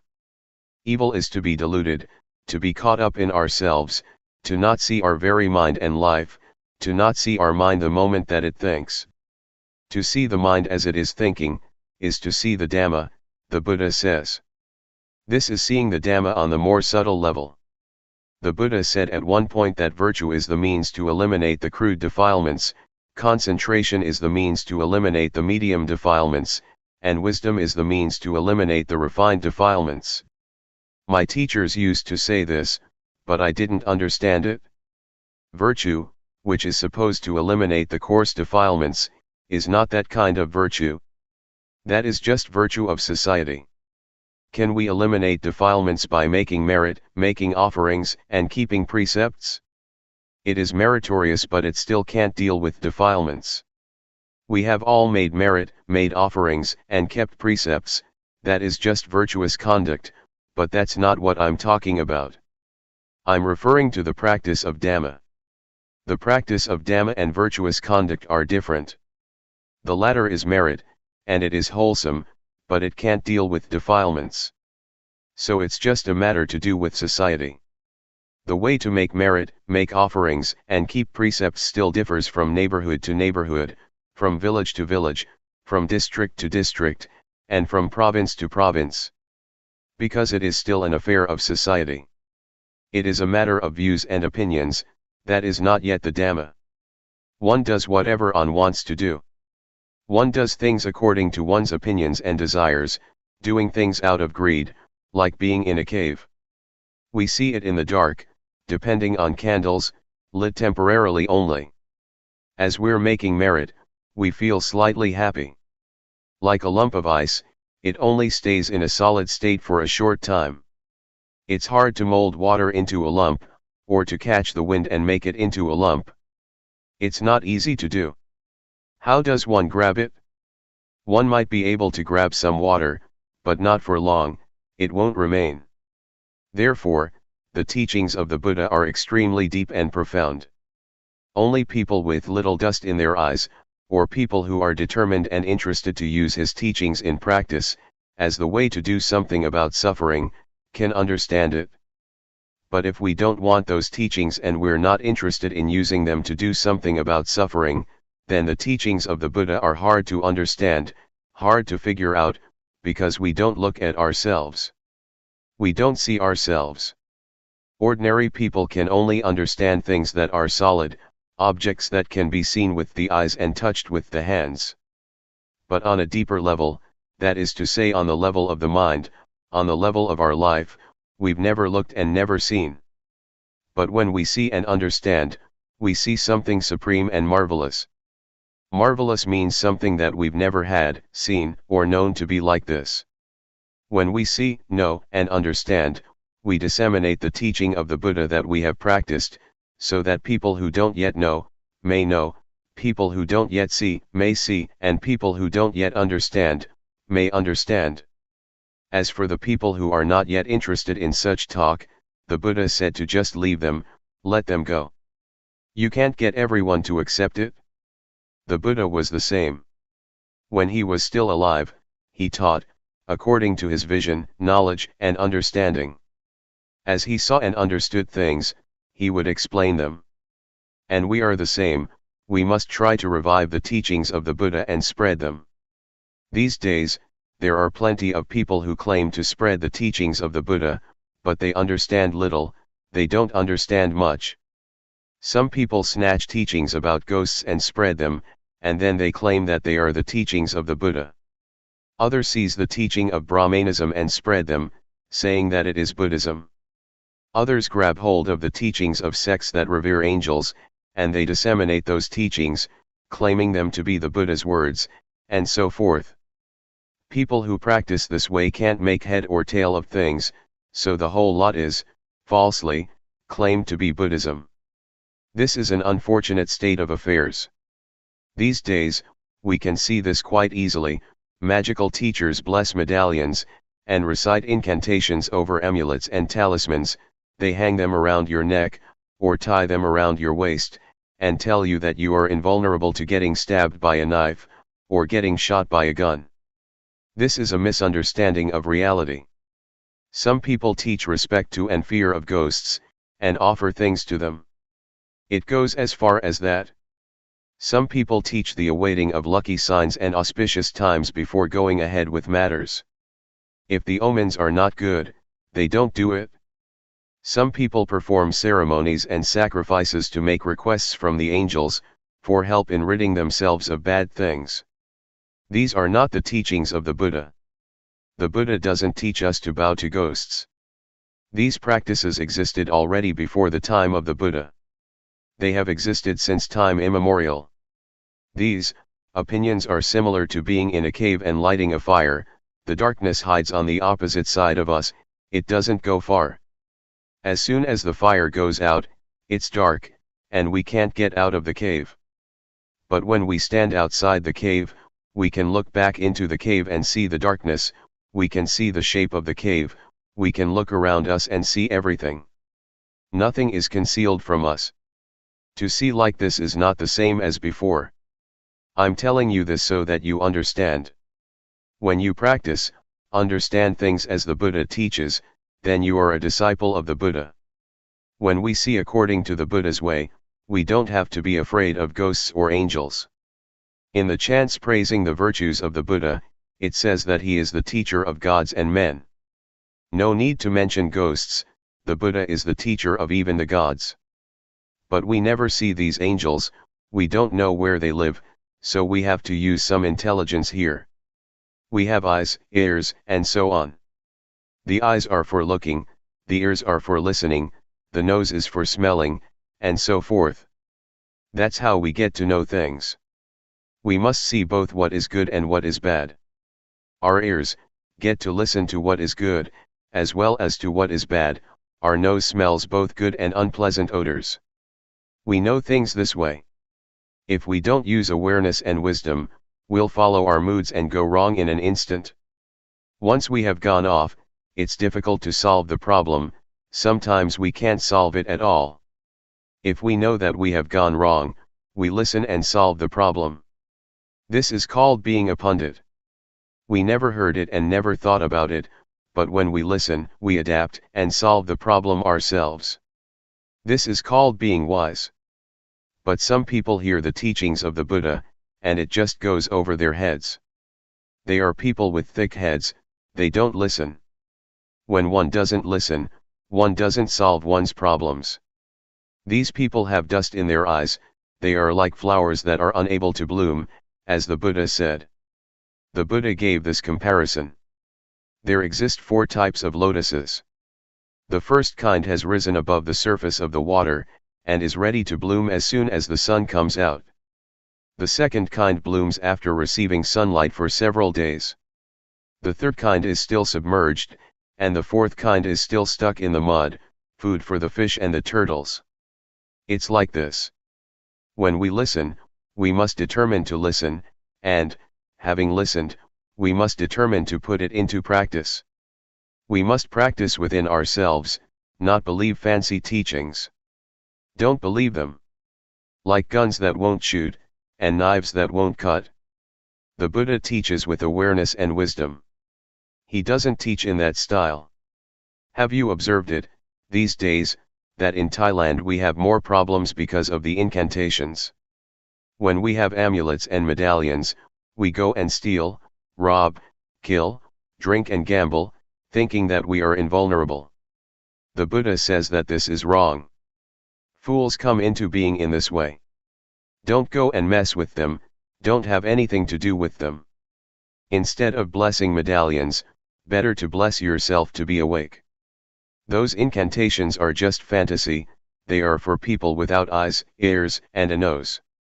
It is wrong teaching. Even monks still teach it, until someone gets killed, and people scramble for the medallions, as we can read in the newspaper sometimes. When someone has gone wrong, how can he or she practice rightly? The Buddha affirmed, we are told, that whether Buddhism flourishes or degenerates depends upon the four types of Buddhists, i.e., bhikkhus, bhikkhunis, male and female monks, laymen and laywomen. If there is progress, it is because they listen and understand and practice correctly in accordance with the teachings of the Buddha. Buddhism should prosper and be safe in the future. But if it degenerates or disappears, it must be because of the four types of Buddhists. If they have not listened properly, remembered wrongly, and practiced in the wrong way, degeneration and destruction must follow. But the teachings of the Buddha prosper in themselves. Whoever practices accordingly makes progress and is safe. Every time we make merit, we invite monks to come and chant. The monks chant, but they chant in Pali, so we don't understand. When we don't understand, what is sacred or auspicious about it? It is not so, because we don't understand.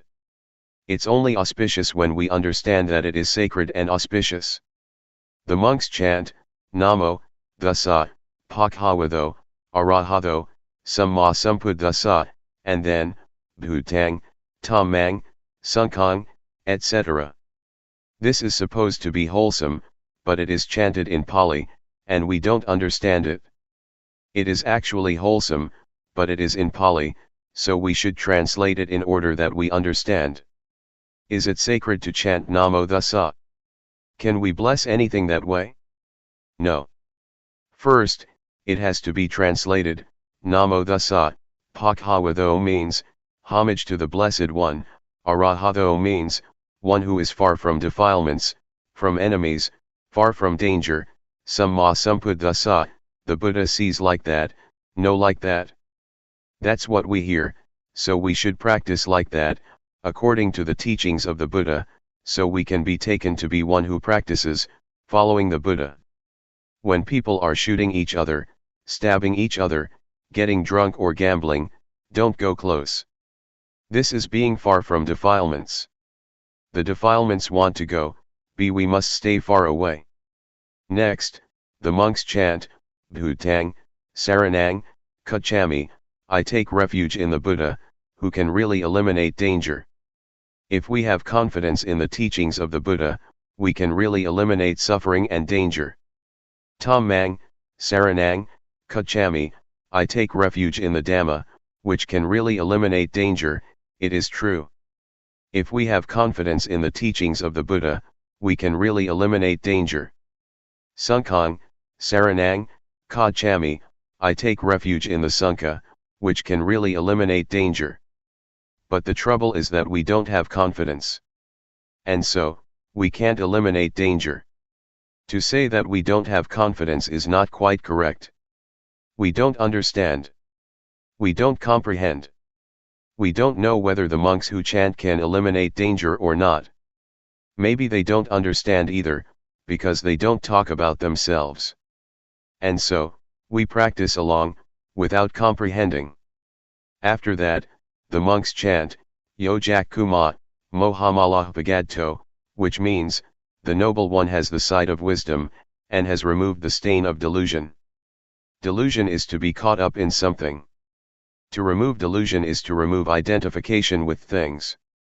Samanwaputto Sukhatho Awimutto, when delusion has been removed, one is a well-gone one, that is, one goes well, one comes well, one doesn't stumble into things or fall into a ditch. One follows the clear path, namely, we get out of the cave. To be out of the cave means to be beyond thought. If we live in a cave, we're not willing to come out of it, so we don't see the cave. We never see our own thoughts, even once, from birth to death we never see our own thoughts. Some people say they know and see thought, but they don't see it, because they see and know it within the cave, so they are under the power of defilements. They can't eliminate delusion. The teachings of the Buddha are for really seeing, for really knowing. If we don't see and know, our practice is faulty. Therefore, making merit, making offerings and keeping precepts, if we do it right, really is merit, is wholesome, it is virtuous and is Dhamma. But if it is done wrongly, it's not merit, it's not virtuous, nor is it Dhamma, and one doesn't get merit or anything wholesome. That's the way it is. Then the monks chant, Asavanajappalanang, Bhuntathananjasavanat. This is the Pali language. We don't understand it, but we think it is holy and is able to chase off ghosts, bad luck, and misfortune. That's true, actually, if we understand it. Without understanding, it can't chase away anything. Asavanajappalanang means we don't associate with fools, we won't mess with them, we won't have anything to do with them, we won't believe what they say. For example, people who drink booze, gamble, take drugs, quarrel and argue, using weapons, are these people fools or are they wise? The Buddha says they are fools, don't associate with them. Bhuntathananjasavanat, we respect things that are useful, we don't revere ghosts, we don't beseech ghosts. What are ghosts? A ghost is someone who does evil, speaks evil, and thinks evil. People who are foul-mouthed we call demons. Don't mess with that kind of people. People who do good, speak nicely and think in good ways, they are just like angels. A good heart, just like the Dhamma. That's what we say where I come from. It is convention, these words, but it is true too. The Buddha teaches like this. So when we venerate people with virtuous qualities, we don't do anything wrong and we don't speak improperly. This is what is meant by Hpochajakpoachanayanan, a Thummangkalamuthamang. This is auspicious for us, it is auspicious to obey the teachings of the Buddha. Just as monks coming to chant is not auspicious in itself, it is not right when we don't understand. Going deeper, the real fool, or the inner fool, is delusion, and the internal wise one is awareness wisdom, the quality of knowing. Really comprehend this. That we're developing insight is in order to see clearly. Seeing clearly and, that type of, peace, are two different things. If we don't feel our minds thinking, we still don't understand the teachings of the Buddha deeply enough, even though we may be making merit, offering things, observing precepts, developing tranquility meditation, and even developing insight meditation.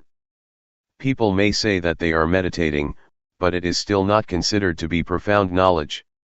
That is how I understand it. Even though someone may never have entered a monastery, never listened to a Dhamma talk, never observed the precepts, if that person feels his or her mind thinking and realizes it, that individual has come close to the Buddha. Or one might say that he or she abides with the Buddha. Have you ever heard that the Buddha said, "Whoever sees the Dhamma sees me, whoever doesn't see the Dhamma, doesn't see me"? Even though taking hold of a corner of my robe or of my finger, he doesn't see me? Don't think that seeing the Dhamma means to see colors, lights, crystal balls, or ghosts, angels, heaven and hell. That is just fantasy. It's not the Dhamma. To see the Dhamma, we have to see ourselves acting, speaking, and thinking. That's one part of it. Another, deeper part is to see the mind as it is thinking. This pacifies greed, hatred, and delusion. But if one listens properly and puts them into use, they are not too deep. Insight can be developed easily by our studying and developing awareness. The Buddha teaches that developing awareness has great benefit. We know from the books that the Buddha said there are two things that are of great assistance, namely sati, recollection, and sampajanya, awareness. Teachers tell us to recollect before acting, speaking and thinking, and to be aware while acting, speaking and thinking. These are still mere words, the person who utters them might still not comprehend, or it may be that he or she might, in fact, know. We are not aware of whether that teacher does or not, because he or she doesn't say so. How do we practice with this? In addition to knowing the words, we must know the method of practice. It's not just a matter of learning how to talk, being able to tell others. Being able to talk is not the same as practice. In practice, we really have to practice, we have to train. Suppose we have an iron ingot for making a knife. Can we cut anything with it? No, it is still a bar of iron. We have to melt it first and make that knife, or an axe, or a hoe out of it, before we can use it according to its function. To practice insight, we develop awareness in this fashion, and we will know according to the function and law of nature. If we don't know how the method works, we'll use it in the wrong way, straight off. The teachings of the Buddha are useful, but if we don't know how to use them, just studying them, remembering them, and then boasting about our knowledge, this is not right.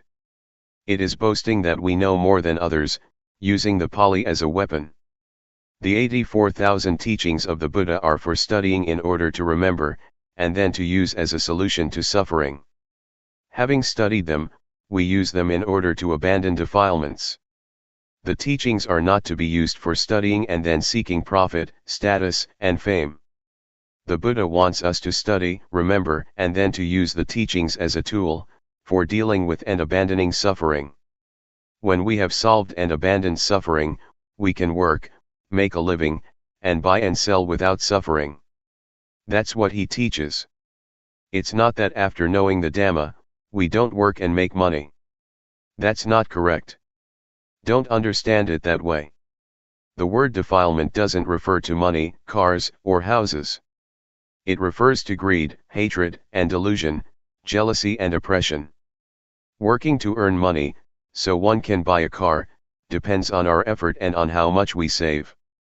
This we consider as working according to our duties. If we can't save $1, we can't save $10 or $20. But if we can save $1, then when we have $10 or $100, we can save it. The Buddha teaches us to save and to work according to duty. Parents as well as children do their duties. Teachers, students, policemen, soldiers, government officials, and everyone does their duties. When everyone is doing his duty, the country is in peace, is cool, and we live without suffering. Be happy with the work you're doing, don't be happy with someone else's work. The wise say work in order to work, don't work in order to get. Work following your duty. We don't understand this matter like this. Whatever work we do we just want to get. It is like this, it is working for the defilements. The defilements want to get. They command us, and we suffer, because we are forced by defilements. When we have some project and we can't carry it out, we're disappointed, we suffer. This is because we don't work according to duty, we don't know how to work in order to work. So don't think like that, but follow your duty. Suppose we come and stay here. We come to develop insight. We have to do it, whether we know or not. We have to listen to the teacher. When the teacher says to do walking meditation, we should do it. We walk in order to build up awareness, feel these little movements. We know in full awareness the movements of the body, turning the hand up and down, raising and lowering the arm, walking back and forth, leaning to the right and the left, bending and raising the head, blinking the eyes, opening the mouth, swallowing saliva, breathing in and out, etc. This is called being aware. Train in awareness. See, know, and understand. Get familiar with awareness. When the mind thinks, be ready, waiting for it with awareness, just like a cat and a rat. The mind thinks. We know, see, and understand, and the thoughts come to a halt, right away. When thought ceases, it is not concocted further. Of this the Buddha says, dependent origination is not being conditioned. The Buddha explains through dependent origination that avidya is the condition for the arising of formations. Formations are the conditions for the birth of consciousness, consciousness conditions mentality materiality, namarupa give rise to the six senses, the six senses concoct contact, contact is the ground for feeling to arise, and it goes on until it turns to sorrow, lamentation, pain, grief, and despair. That's how it goes. Now, we see thought. We see, know, and understand. Thought stops and so there is no avidya. There is no avidya because we see and know. Therefore, it changes into Vijja. Vijja translates as seeing clearly. As for avidya, it means not knowing. Avidya is not knowing, but, actually, it is a kind of knowledge, but it is not a clear seeing. Avidya is to not see our mind, Vijja is to see our mind. This is Dhamma on the deep level. This is the source of merit.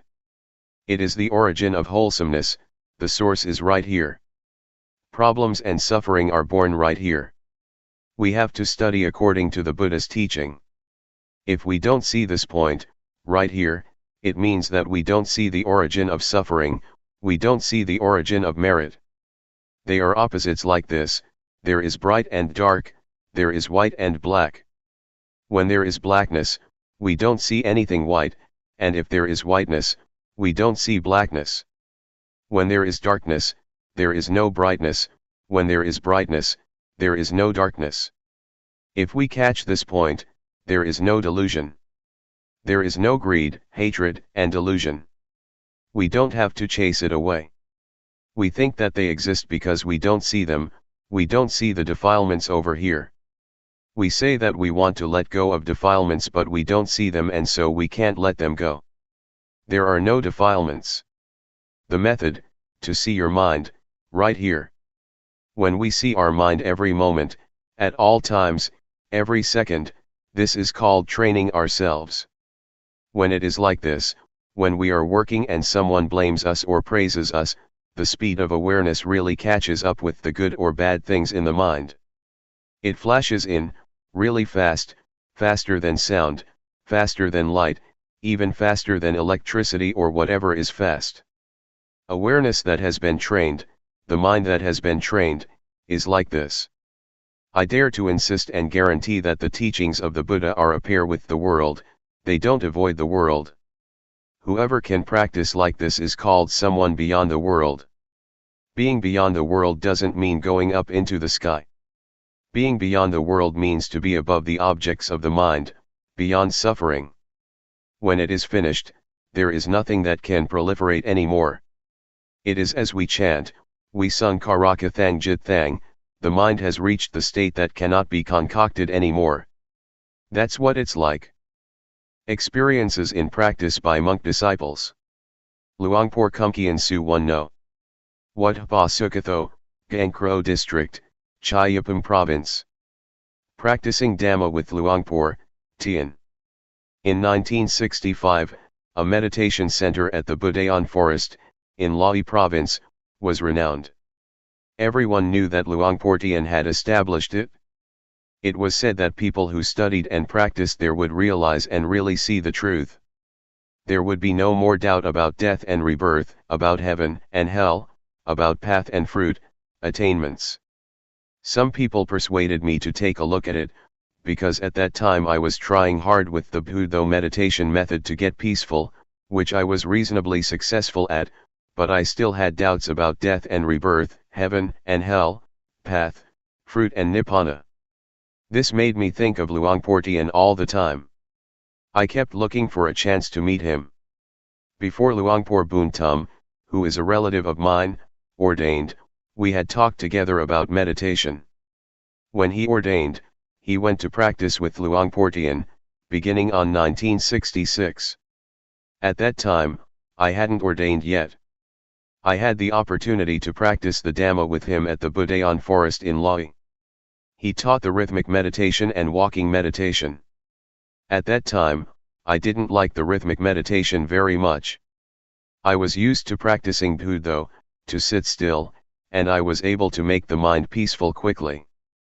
But Luangpor taught not to go for peacefulness. He taught to be aware all the time, to know the movements while doing the rhythmic meditation and not to get caught up in peacefulness.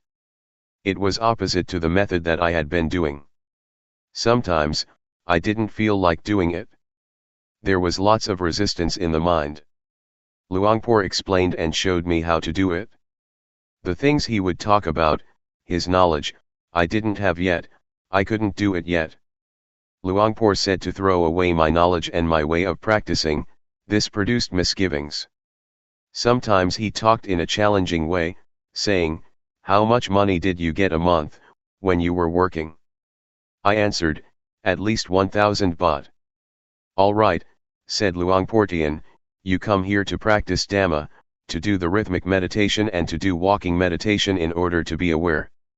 If you don't get any knowledge, if there is no change in your mind, different from before, I will give you 1000 baht as compensation. But you have to really practice and follow my instructions completely. That's what he said to me. Maybe he saw that I had a lot of views. In the end I decided to do it. I had come already and I'd try it out. I tried to go against my original feeling. I determined to practice the rhythmic meditation to give rise to sati sampajanya. When one builds up awareness, awareness is what one gets. I practiced continuously. When thought would arise, I would be aware of it and come back to the dynamic meditation. When peace arose, I would be aware of it, I wouldn't be caught up in the peacefulness. I knew the body and mind more clearly. There was more sati sampajanya. I could keep up with the movements of the body and I could keep up with the mind thinking. Wisdom knowledge arose, I knew rupanama, I knew the body and the mind according to reality, in levels within the basic stage of materiality mentality. There was a shift in the mind, different from before. Doubt disappeared. I understood the difference between tranquility meditation and insight meditation. About 60% of my suffering was gone. I felt very confident in Luangpor Teean's teaching. My previous knowledge just melted away. I used to study magic and superstition. I saw that that was just convention. The rites and rituals that I used to perform I could give up, just like that. I felt confident in what I was doing. I understood what merit and evil are. I understood about heaven and hell. I understood religion and Buddhism. It was as if I was carrying 100 kilos and 60 kilos dropped off me when wisdom knowledge arose. Practicing only that much and I felt so much lighter. What would happen if I were to practice some more? I really had a lot of confidence in this method of using movements in order to develop awareness. Luangpor pointed out the levels of practice. He said, this is just the basic stage of meditation. Don't get attached to it and think you've got a lot of knowledge, there is still much more. You have to determine to keep on practicing. Work more with the mind and you will get to know the stage of ultimate meaning. He asked me, do you really see? Do you believe me, or do you believe yourself? I answered, I believe myself. Luangpor was clever. He taught to see the reality of life, everyone must see like this in order for it to be right. I didn't have to look for a teacher anymore because I got the most perfect lesson in my life from a teacher who couldn't read or write. Luangpor Teean's conduct. In the year 1966, Luangpor still couldn't read Thai, he could only read Lao. He couldn't write Thai but he was diligent, both in training to read and to write, as well as in teaching disciples. I've helped him with reading many times. Whatever Luangpor taught, he would practice, he would explain things and show us how to do it. His life was very simple, sitting and lying down, eating. His daily life was orderly, he gave his disciples a lot of attention, never being worried about difficulties. He gave himself up physically as well as his personal belongings. He tried hard to use his life for others. He wanted people to really know the Dhamma. Even though more than 30 years passed, Luangpor's conduct never changed. I respect him as having been a person with the greatest virtues, this feeling will never degenerate in my life. What happened at the Budayan forest? Those who lived at the Budayan forest in those days were determined to study and practice the Dhamma together as one. There were no papers with the schedule on it attached to the doors of the monks' huts, as is the case these days. There were 20 to 30 people there, but it was just as if there was no one there. It was really quiet. One had to be careful when asking questions because there was only just rhythmic meditation and walking meditation going on. Once, I asked a novice who was doing the rhythmic meditation something, he wasn't willing to talk to me. The teachings of Luangpor in those old days consisted mainly of just practice. In the early morning, one could hear the sound of monks doing walking meditation and the sound of dew falling on banana leaves. In Lahi province there is a lot of dew. On hearing the dew dripping on banana leaves, one knew that it was exactly 3 a.m. Everyone would get up and start to practice. The sound of footsteps of the walking meditation could then be heard together, with the sound of the dew falling on the banana leaves, tup, tup, tup. The light of the lanterns was dimmed by the passing dust. In a day, there would be heaps of ants. I got the taste of the Dhamma that arose from developing awareness. I got more and more answers to the questions of my life.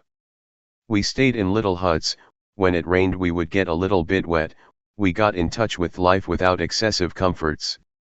When eating, we would sometimes pour some water from our kettle onto the chili that was beginning to run out, an immediate solution to the problem. The water for washing the bowl had to be poured together in one vessel, and then used to wash other dishes. After that it would be used to water the trees that had been planted. The water for drinking and bathing was about a kilometer away from the retreat place. When going to bathe, one had to find some container to put water in and carry it back. One had to fully look after oneself. The young monks, on seeing the old monks carrying cans of water back to their huts, would carry it for them. Poverty made us use life in an orderly way without shrinking back. We were not afraid of difficulties. Sometimes, I would save the plastic bags that lay people would wrap food in, to fix up the leaking roof. I put forth steady effort and was very enthusiastic. The walking meditation path glistened from our walking so much. The wood in the hut where I would sit was marked from one sitting a lot in the same spot.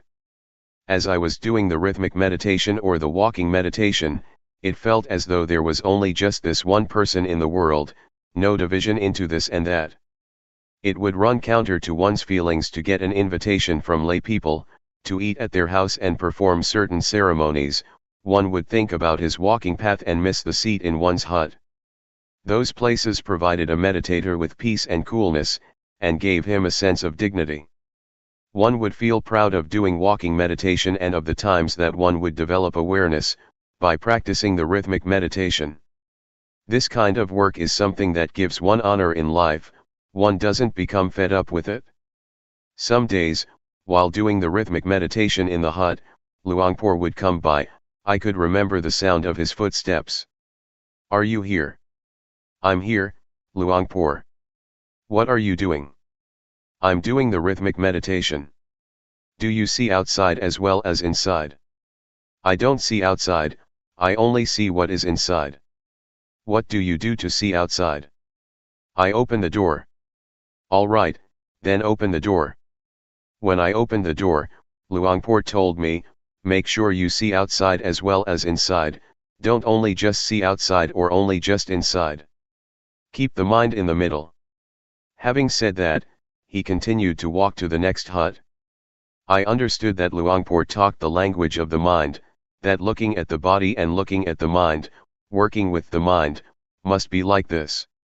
To get caught up in thought is wrong, the mind going out too much is wrong. One should be the observer. Whatever arises, watch it with the inner eye, that is to say, with awareness and wisdom. Don't want it, don't be it. In the morning and the evening, after the chanting, Luangpor used to give instructions. There were no tapes to listen to or books to read, we would only hear the teachings of Luangpor, and we would get to know the stages of practice that would arise in the mind from developing awareness. The mind would change progressively, one knows and sees by oneself. The words of Luangpor, in Dhamma language, that point things out, together with his diligent practice, made us realize that it is possible to understand, find, and see the Dhamma. It can be done. One can be liberated. The short interviews were not just thought-out questions, it was coming from experience, the results of meditation. It had nothing to do with reflections or analyses through reasoning. Rather, it is a fixed law of nature that exists already. It starts with rupanama, real things that actually exist. One gets energized continuously until there is not more ground for suffering to arise. There is not self anywhere. Luangpor taught just this. He pointed it out clearly, just as if he would take us by the hand, not letting us think and guess about it. When suffering doesn't have a base, it dries up, it doesn't sprout anymore. When the end of suffering is reached, there is nothing further to do. It is called according to reality, the remainder-less extinction of Namarupa. I'm not sure whether this is in the scriptures or not, I'm talking according to actuality. It cannot be termed otherwise. Luangpor's teachings pointed this out crystal clear. It's not that he just taught in order for us to understand intellectually. He taught to be. For example, a leech that sucks out blood. We didn't see it before, but when conditions are such that it drops off, we see it and we feel disgusted. But when the leech was stuck to us, we didn't know. This is similar to defilements in the mind. We give them the free hand as long as we don't know and understand. When we know, see, and understand them, they slip off.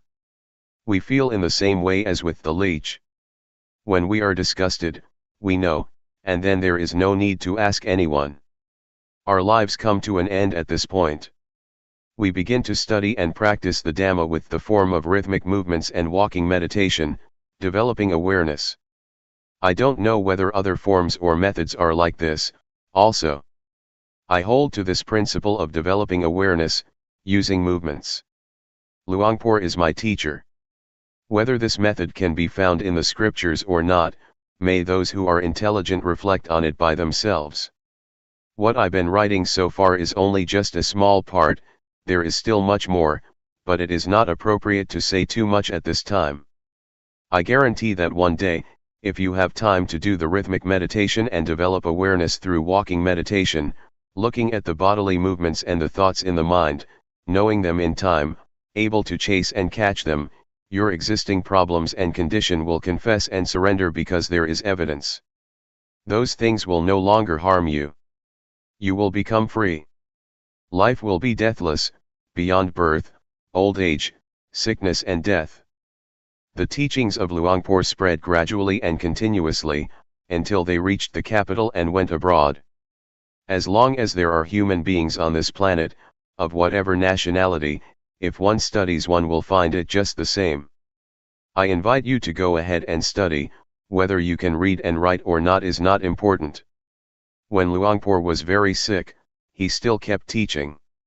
He really dedicated his life to others. At the time that Luangpor had not yet ordained, he tried his best to let everyone see what he had discovered. I have spent a rains retreat at his home village. The old people there, as well as the young, told me about it. Not only that, but I've seen small well-built huts, 20 or 30 of them, built with his own money, so that people could practice. Also the food, which he would take care of by himself. When Luangpor was still a layman, he was rich and held a good position. He was an important trader in Chiang Khon district, Lae province. He had a big steamboat to take goods along the Mekong River. He would go as far up as Luang Prabang, Laos, and as far down as Nakhon Phanom, Thailand. In those days, one could freely trade between Laos and Thailand. On both sides of the river, people knew Nai Hoi, the trader, Teean. His real name was not Teean, it was Pun, but it was a tradition of people around there to call people according to their firstborn child. People thought it offensive to call someone directly by one's name. If we would call him Luangpor Pun, those people would take that to be a lack of respect. When Luangpor was a layman, many people respected and obeyed him. He was the headman of the village, and he used to be the leader in merit-making ceremonies. He offered enough money to build a whole temple. There are many things about him that haven't been mentioned. I don't mean to boast with these things. He was just an ordinary person like us, but he was someone who was able to discover the truth in this time and age. We should take him as our example. Before practicing with Luangpor, he would say that he used to make merit, ordained, performed the robe offering ceremony, built a ceremonial hall and did everything that is considered meritorious, but he didn't get to know the Dhamma that way. This made me think, hey, I didn't do as many meritorious things as Luangpor, I probably don't have a chance to know and see the Dhamma. But, in fact, it is not like that. Rich people as well as poor people can know, if one really practices and experiences bare and full awareness for a long enough period. Luangpor has been insisting on this all the way through. He challenged everyone and encouraged them to try it out and verify it for themselves. I would like to say that the reason I am a disciple of Luangpor is not because of his biography, not because of his external behavior, not because of hearing his words, or because of what people said about him. But it was because I tried out the method of developing awareness by using movements, and many results followed, until, in the end, there was nothing left of the word suffering. This was because of practicing according to Luangpor Teean's method. It is his teaching. To say that it is the method that the Buddha teaches is not incorrect. I'm not praising Luangpor Teean. I'm not bragging. I'm talking about what is practical, what is possible, what can be done in this lifetime. One doesn't have to wait for death, everyone can do it, can have it, can be it. Luangpor Teean is my teacher. I have followed everything he taught me, rhythmic and walking meditation, in order to generate awareness, to see the movements of the body with awareness, and to see thoughts in the mind with awareness, and to be the watcher of these two natural phenomena. Awareness and realization are the inner eye, they are the witness to the body and the mind, until one sees these two natural phenomena, and one gets the insight that they are only just material and mental things. They are not any self, they are just nature. Having seen it, one really knows that they are just rupa and nama, one knows how to deal with them and the problem is finished. One is beyond them. Next, Luangpor teaches to look at the suffering that is associated with rupa and nama. We look at materiality first, which is rupa dhamma. When we look at it with awareness, we see that it is a heap or a mass of suffering. We breathe to relieve suffering, we eat to extinguish suffering.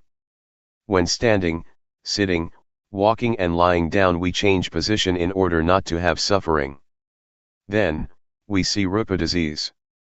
We must find a way to solve sickness and pain. The suffering of the body can only be remedied, it cannot be abandoned. If there is no remedy, that's the end of it, that is what rupa dhamma is like. As for nama dhamma, it can be realized. We watch the states of the mind, just as if we're sitting in a room that has windows, whatever arises, we see immediately.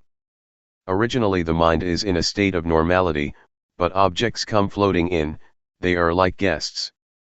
One sees gladness and sadness.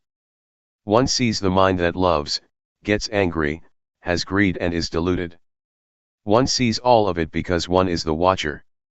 When we look, we will see, and on seeing we can let go. One doesn't become the object of mind. This is not the same as watching materiality. The suffering of rupa cannot be abandoned, one can only lessen it. For example, when one is hungry, one eats to solve the problem, one cannot abandon hunger. The mind is not like this.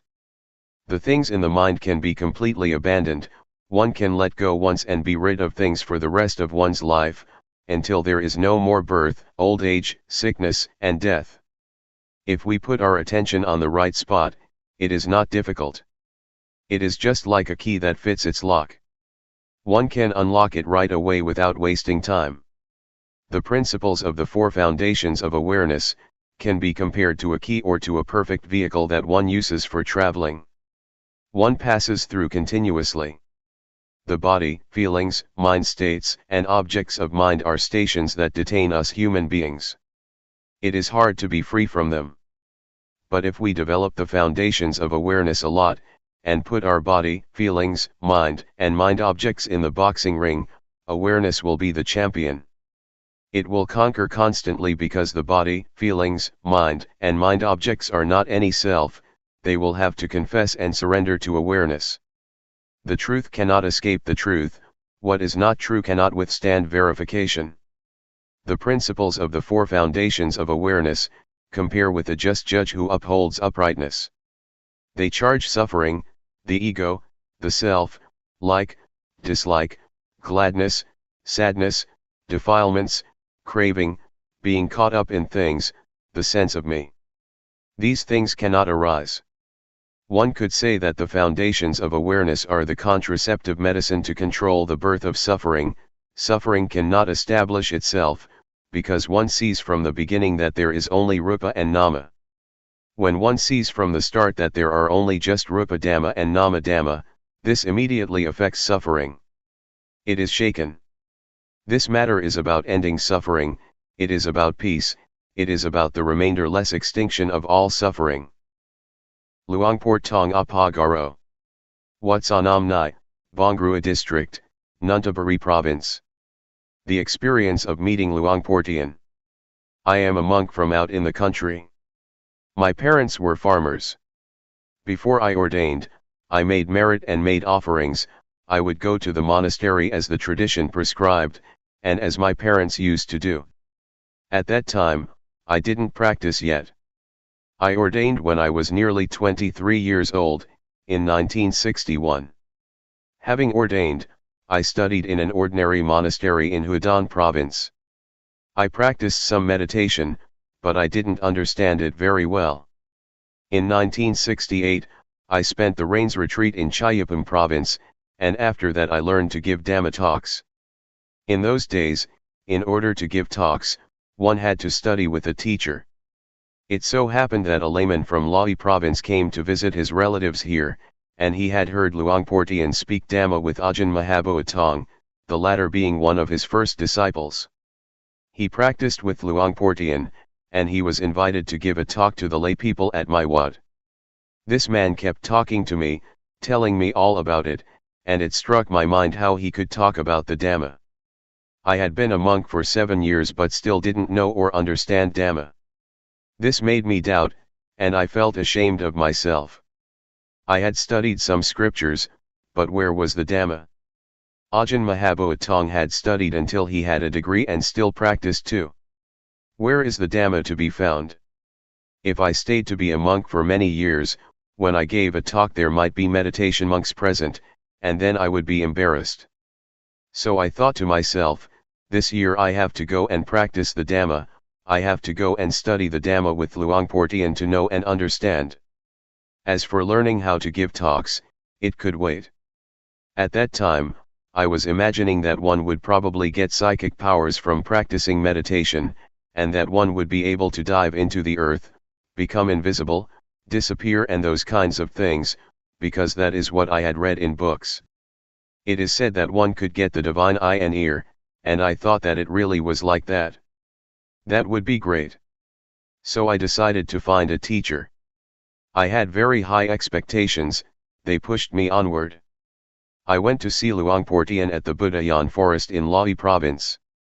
I arrived in the evening and asked to see Luangpor, but he had gone to his home village to open a meditation retreat there. I wanted to go after him. At that time, I had very strong confidence in Luangpor. I wanted to see what Luangpor Teean looked like. However, the monks told me to spend the night there first, and the next day they would take me to him. I agreed.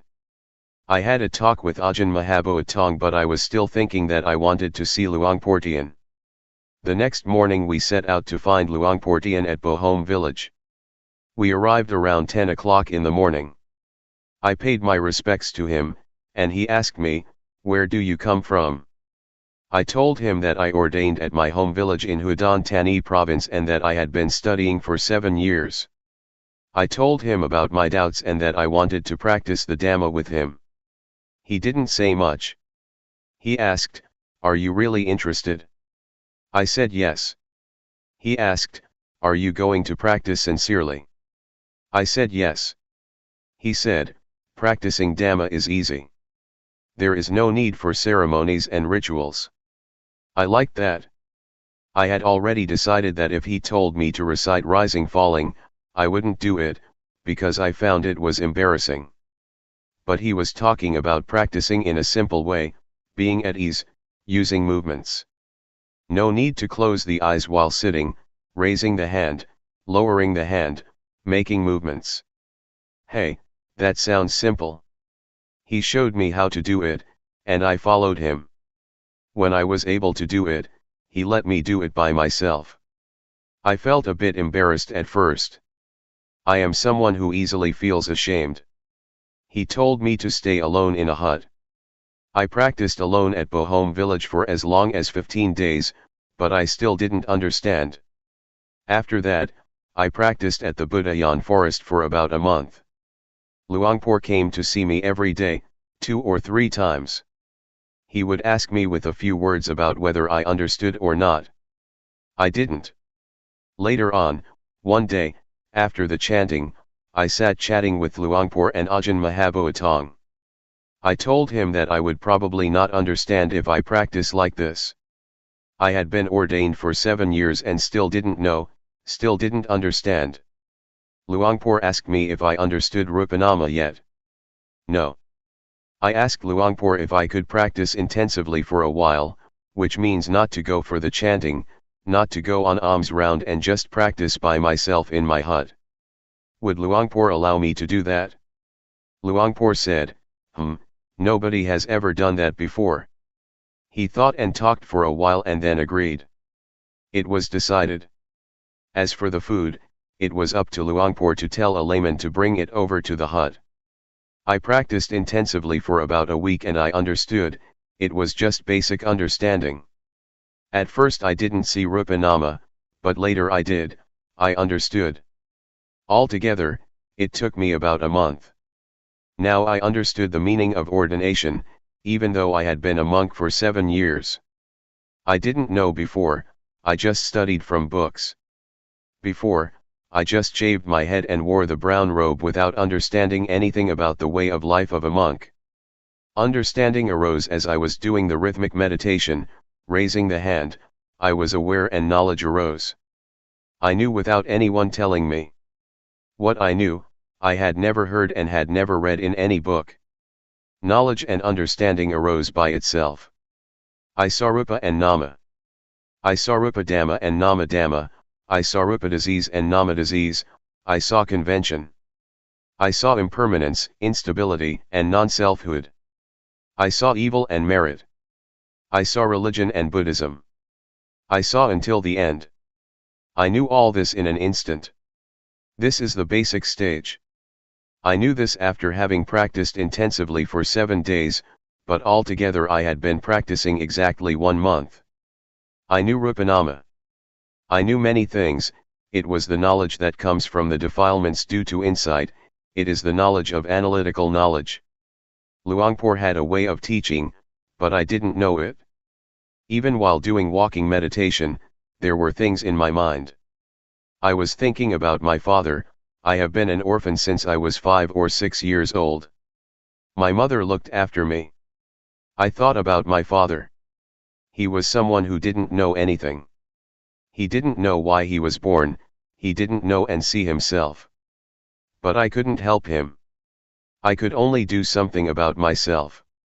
The next morning, Luangpor told me to stop the intensive practice, he was afraid others would want to follow my example. It would not be fair if he didn't allow others to do it also, if they asked to do so. That's what he said. No one had done this before, one would just practice continuously, working at the same time. There was no intensive practice. He told me to stop, so I stopped. Yet in my mind, I still wanted to continue practicing alone. But out of respect, I stopped. Whatever he said, one had to follow it. When I was first practicing, he didn't let me look at thought, until I had stopped for 4 or 5 days. At that time, I threw myself into it. It was powerful, I was caught up in analytical knowledge and joy. I was bold, I wanted to be alone. I was not afraid to have a Dhamma discussion with anyone, no matter how many degrees he might have. I knew the matter of materiality mentality well. I had never experienced something like this in my life. This is the way it is. The Buddha teaches what it means to be a monk. Even though one has ordained and studied, if one doesn't practice this, if one doesn't know and understand like this, it can be taken that one hasn't ordained as a Buddhist monk. Before, when studying the scriptures, I thought that it was just a matter of the past in India. Luangpor asked me, when it is like this, can you go back home? I said, I can, I'm confident to speak with the teacher. My teacher had been a monk for over 10 years and had studied the Pali language. He was a preceptor and the head monk of the vicinity. He had a lot of theoretical knowledge. Luangpor wanted me to go and teach. I felt that there was something unfinished. At that time, I had only just started. Why did Luangpor say that? I guess he had a reason for it. Luangpor wanted me to talk with my parents and relatives. He wanted me to talk with them about my experience. That's how it was in the old days, but now he has changed to another style. But I'm not like other people, others Luangpor would urge on. At that time, I had ordained exactly 7 years. Venerable Mahabua Tong was one of the first disciples. Later Ajahn Kumkian, Ajahn Buntum and Ajahn Somai came. They followed each other closely. After this, Luangpor had me look at thought. When one first sets out to practice and one knows and understands materiality mentality, almost everyone gets caught up in analytical knowledge. Some people experience strong feelings of rapture, others don't. Luangpor didn't let them watch thought. If that was the case, instead he had them do work. Others he just let be. But he said not to be interested in thought, just let it go. The mind was thinking all sorts of good things and ideas, about the future as well as the past, thinking about teaching people, but Luangpor said not to follow it. He said to let the thoughts cool down, let them come to rest. Luangpor taught with a kind of psychology. He had a way to watch people's minds, to watch those who came to practice. He would ask, how are you, is your mind good or not? Is there something in your mind or not? Is your mind in its original state or not? When the mind was in its original state, just like there was nothing there, not knowing or seeing anything at all, he would tell that person to watch thought. The Buddha was enlightened because he worked with the mind. To watch the mind with awareness. One has to look right here. Luangpor advised to look at this place. He said, no thought and let it go.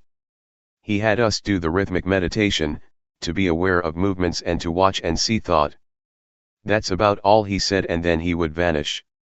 I watched thought for 9 days and I saw objective matter, ultimate meaning, and changing conditions. It was in the evening that I saw it. There was a change in my mind.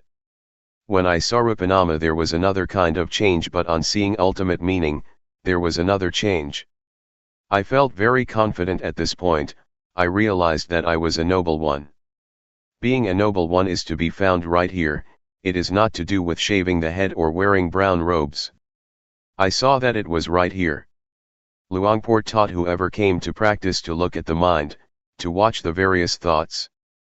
When there is a change in the mind, everyone should know and see it. This was his method of teaching. He would ask the practitioners what they saw and understood. We would inform him that we knew or understood ultimate meaning or whatever it was. Formerly, I understood that in order to be a monk, a noble one had to shave the head, wear brown robes and stay at a monastery, but now, I understood that anyone can be a noble one, women as well as men. One can wear clothes of whatever color, one can have any nationality, speak whatever language or uphold any religion. This was not yet clear when I knew Rupanama. I understood it but not yet clearly, but on seeing ultimate meaning, awareness was more clear and I saw things that were more refined. I looked at thought until I understood ultimate meaning and various other things. Luangpor advised me to watch thought and to cross over to ultimate meaning. Another change took place. I saw greed, hatred, and delusion, and after that there were more changes. I understood and saw in stages. I understood sickness and death, heaven and hell, evil and merit. But I didn't know in the same way that Luangpor knew. Luangpor knew in stages, but my understanding was different.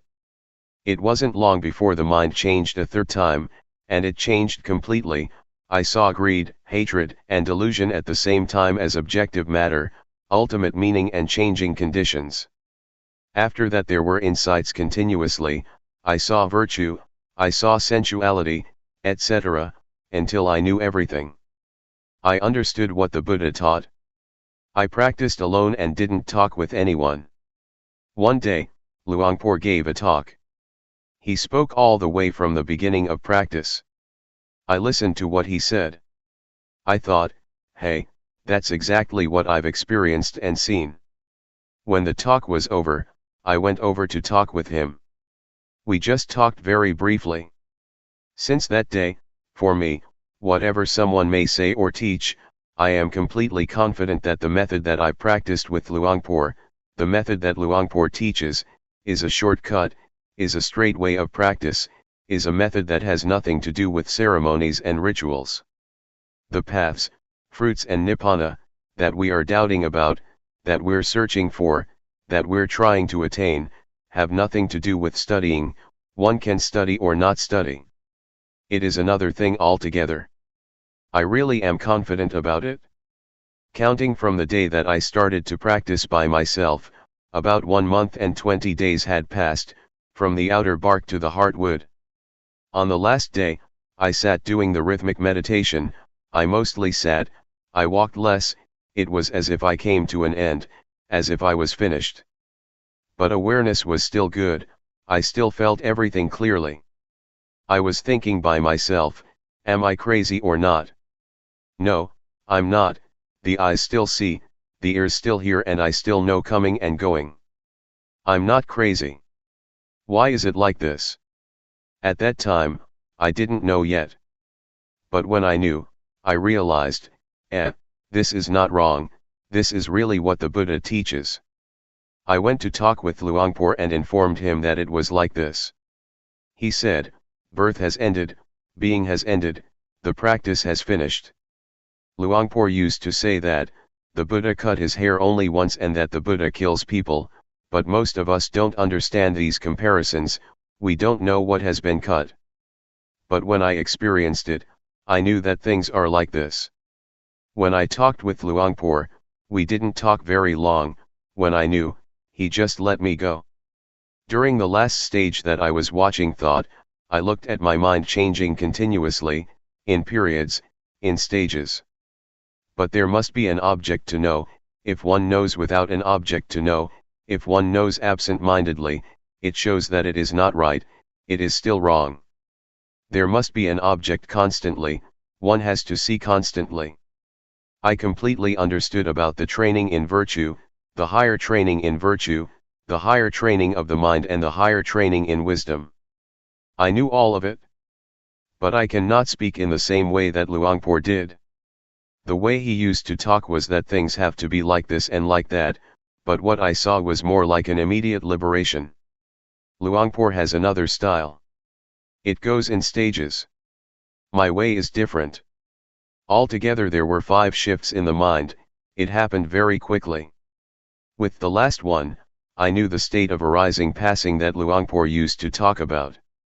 They say, the eye sees a form, it arises and passes. One hears, it arises and passes. Something comes in contact with the body, it arises and passes. This is what's in the scriptures, anyone can say it, but this has nothing to do with the state of arising passing. It is something different. I can really guarantee this method. At this time, with Luangpor having passed away, I can insist that the principles of the method that Luangpor teaches are right. If one really practices, one will get results, regardless of who it is. One can be ordained or not be ordained, it is not connected with having accumulated virtuous qualities in the past. It doesn't depend on anything. This is something different altogether. That's the way it is. Practicing intensively in order to be aware, these are just words. One keeps to oneself, one doesn't talk with anyone, one is alone in one's hut. Practicing awareness will become more continuous. This is external practice that people can see, but if the internal awareness is continuous, then, even though one doesn't stay alone, it is also intensive practice. But it is difficult, it is not easy to be constantly aware all the time. But if one can do it, it is intensive practice. Some people can do it without difficulty, wherever one may be. Among 100 people, there may be 1 or 10 who can do it like that. At first, it is quite hard though, one cannot yet catch the awareness, and there are a lot of thoughts. Awareness can't stand up to the thinking, there is only little awareness. But when practicing for a long period of time, the awareness gradually increases. But at first, one sometimes feels disheartened, awareness arises with difficulty. When I first practiced with Luangpor, I sometimes did some walking outside the hut, but, later, when I practiced intensively by myself, I mostly was inside the hut and didn't go outside. I used the posture of sitting more than the posture of walking. One day, as I was sitting, practicing awareness, making movements in the sitting position, for one moment it was just as if things happened very fast, it was as though it happened in a flash, like a flash of lightning. To use Luangpor's expression, it was like a blink of the eye or a snap of the fingers. At that time, it was as if there was something heavy and I threw it off. I felt light. I knew I was light because I had never experienced this before. I felt that something was different. But there was awareness. It didn't go anywhere. I knew that there was lightness. Awareness was stable all the way through, even while being asleep, I knew. When awareness is perfected, dreams during sleep will become less or they might stop altogether. Ordinarily we think a lot, but when we develop awareness, thought becomes less and less. In the scriptures, it is said that noble ones, or those with awareness and wisdom, don't dream. This is talking according to the books. In the daytime we think and at night we dream. One knows one is dreaming, it is similar to thinking. One knows, sees, and understands it, and so one knows at the time that one is dreaming. Developing awareness through making movements with the hands, if we find that it is not convenient to do so, we can be aware of other movements such as blinking the eyes, breathing, or whatever. Awareness can be practiced in many ways, it is universal, it can be applied to our duties and our work. But what is important is to know at that moment, knowing within oneself. We make a movement or we take hold of something. Know what you are doing. There must be one point or other to know, without having a focus somewhere, we can't catch awareness. The knowing is the most important. If we are aware of some part of the body, we will automatically know other parts that are moving because they are connected. If there is awareness within, one knows while working. It is like turning on the light, suddenly there is brightness. It works at the same time. It connects. Just like a tightrope. When it is cut, everything jerks. We should train our minds to be with awareness and watch our thoughts. Never mind if the mind thinks. It is not that we try to stop thinking. Go ahead and let it think. But look at it. We are just the observer. Observe it continuously and let it go. Trying to train like this, one will make gradual progress, until one reaches that point. All things arise from a cause, things pass because the cause is no longer there, that is what monks teach. But we don't know what the cause is. The monks teach cause condition, object condition, etc. There is a point where causes are finished and conditions are finished. We don't know where they went. No one followed to see what happened. Whether one knows or not, one doesn't see it. We shouldn't call this point the end, because it would be encouraging people to do evil.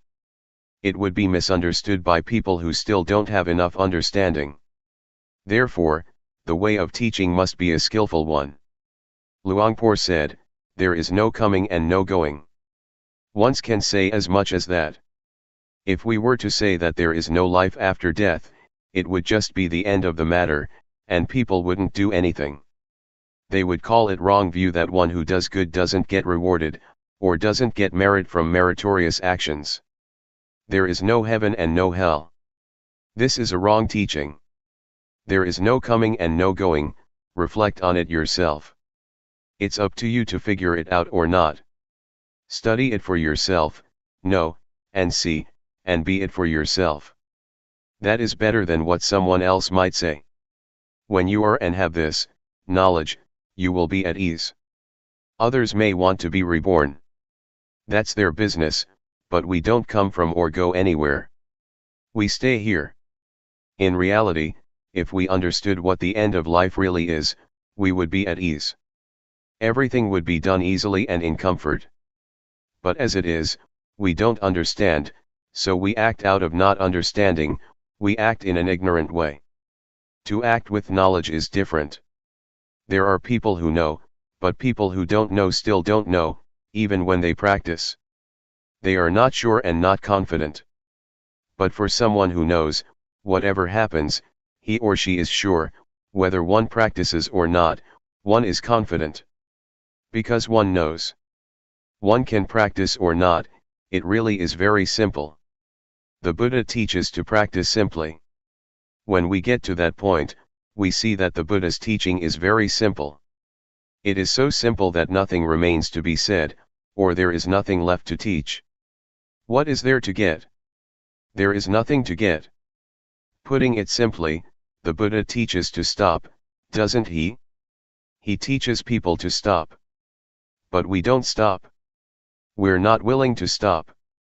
When we stop, it will be finished, there is nothing. But the body still goes on living, one still eats, one still does various duties and practices, the body still moves. But inside, there is stillness, there is not wanting, there is coolness. It has stopped, it is enough. We could talk in terms of path, fruit, and nibbana, or whatever. There is not birth, there is not death, there is not aging, there is not sickness, there is not going, there is not coming. These words are convention, words spread out and enlarge. So, may all of you be able to train yourselves and prepare yourselves. Try to let appear that which exists already, and when the time comes that the breath stops, it will really be very easy. Ajahn Da Sammakatho. Wat Buddha Yanuntaram Monastery, Las Vegas, 5320 Kell Lane, Las Vegas, Nevada, 89156. Presently living at Reading Meditation Center. www.readingmeditationsociety.org. The path that is a path. The word path here doesn't mean a path on land, in the water, in the air, or a footpath, but it means a path to be traveled by the mind. From suffering to no suffering. From problems to no problems. From darkness, complexity, and confusion to brightness, peace and coolness. The Buddha is only the one who pointed out the way, Akatha Aro the Takatha. Whether one travels on the path or not, depends entirely on the individual who chooses to travel the path. Whether one acts, speaks, and thinks in a good or bad way, is a personal matter. Whoever practices in accordance with the teachings that the Buddha introduced, will inevitably be someone with brightness, will make progress in life and in work, and will not create problems for society. By contrast, whoever has no interest in the teachings of the Buddha, will experience suffering and will drop into darkness and delusion. Such a person doesn't know the direction that life should take. Such a person is ignorant of what is what, and harms both self and others out of delusion and lack of understanding, through bad behavior in body, speech, and mind. Such a person is under the influence of greed, hatred, and delusion. Described in the biography of the Buddha, as well as before the time of the Buddha, some practiced physical torment of self, and it was widely believed that the 7 or 8 absorptions were the highest of attainments. The Buddha saw that such was not the way to completely escape suffering, it is just a way to temporarily become peaceful or to subdue oneself, like putting a rock on top of the grass. The Buddha rejected those methods, and sought the way out by working with the mind. He continually observed with awareness the conditions that, without pause, arose in the mind, changed and passed away. This caused him to realize the truth, he found the answer to everything, he was the perfect Buddha. He knew right as well as wrong. In sum, the Buddha searched for 6 years to find a way out, through all the various methods that existed in those days, were all just deluded ways, wrong ways, closed ways. They were dead ends, they were paths that are not paths. Awareness to continually watch the movements of body and mind, in accordance with the form of the four foundations of awareness, highlights the importance of the section, in that sutta, which stresses, 1. The postures and, 2. Sampajanya, or awareness directed towards the body. It is the means to access and come into contact with the basic objects of insight meditation, that is to say, to know rupanama, rupa-doing, nama-doing, rupa-disease, nama-disease, impermanence, instability, non-selfhood, convention, religion, evil, and merit. This is the initial stage for the practitioner.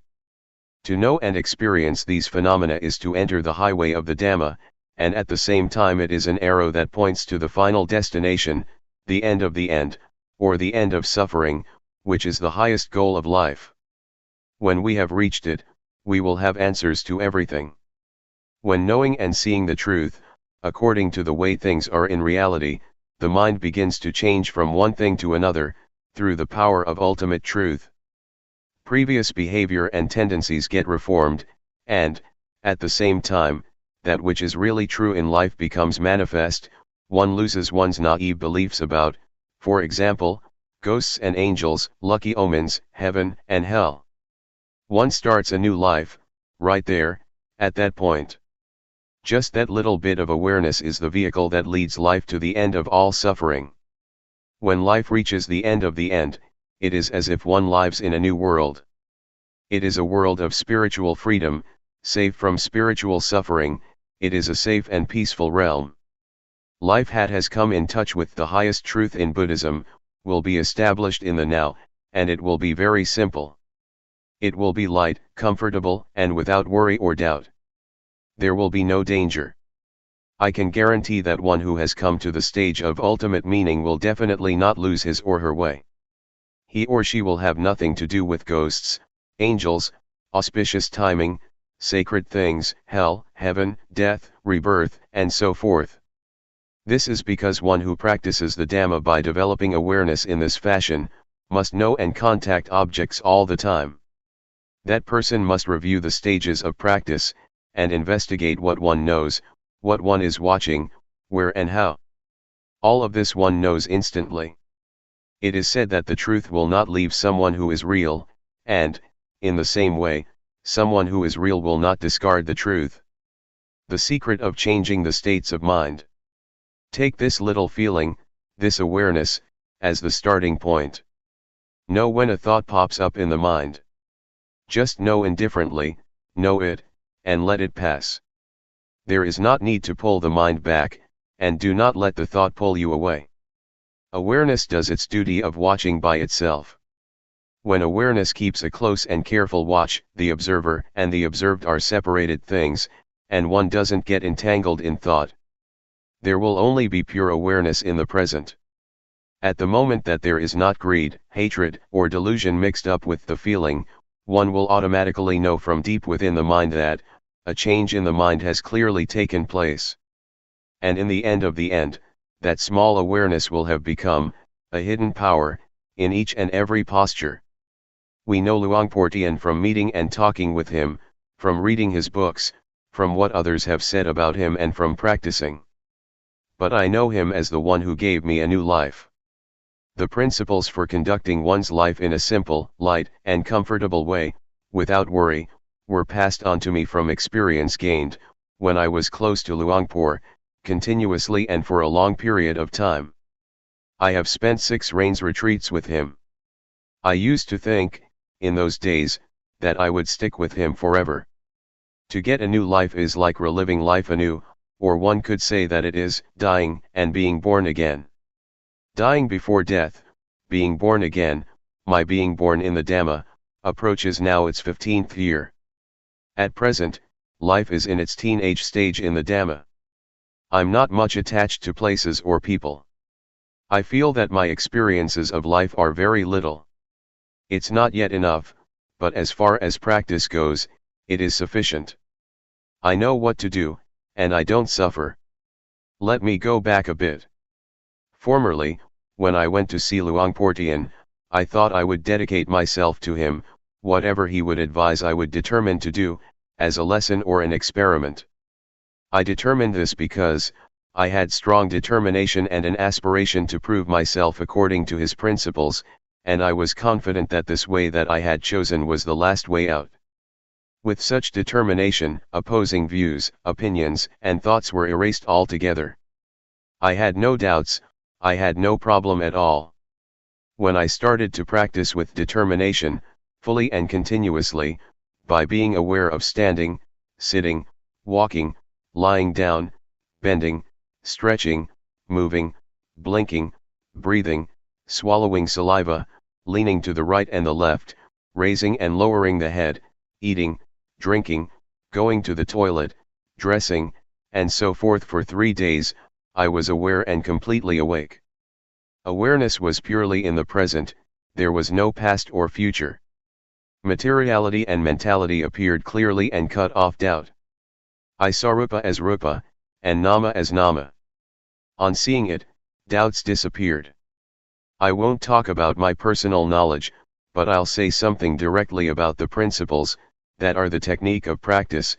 To practice intensively, alone in one's room, is a wonderful opportunity for someone who is seeking a way out for oneself, and it presents an opportunity, for those who are keen on this way of practice, for those who are real, and for those who are genuinely determined, and who practice sincerely, to really prove the style of practice. One can choose this solitary practice for either 7 days, 15 days, 3 months, 1 year, or 3 years. Those who volunteer to practice can choose according to what is suitable for oneself. One should stay alone and keep silent in one's hut or whatever place it may be. A monk or teacher would advise one in developing awareness and could be consulted. He or she is a friend to help the practitioner to really go for it, without having to do anything else. Just to work with the mind, to observe oneself, to be with oneself. To be determined to just watch over the movements of body and mind, all the time. Not to read books, not to receive or write letters, to be cut off from the external world temporarily, just for the time that one is practicing intensively. Every day, someone would bring food over once or twice a day, depending on what one agrees on with the teacher. The teacher, who is like a good friend, would pay close attention to the practitioner, and advise or warn him or her when necessary. Things can be discussed with the teacher, and problems or obstacles can be overcome that way. When one practices, results will appear by themselves. Luangpor Teean at the Banyo. Wat Hpa Wanaram, Hpakshom District, Lahi Province. I was born around 1905 in Hpakshom Village, Lahi Province. My father's name was Junwan Putongsi and my mother's name was Gi. I had 5 brothers and sisters, I was the oldest. I ordained when I was over 20. At that time, Luangpor Teean was still a novice, and he came to study with me. I was a monk for 2 years, and then disrobed. After that, I had a family. My wife's name was Kumpi. I had 4 sons and 1 daughter. When I was about 50 years old, I heard that the layman Pun in Tapua, Luangpor Teean, had opened a meditation retreat at Bohome village. At that time, I was a layman. I was interested, so I went to practice with him. It took me about 8 days to understand Rupanama. I saw materiality, I saw mentality. Then I saw impermanence, instability, and non-selfhood.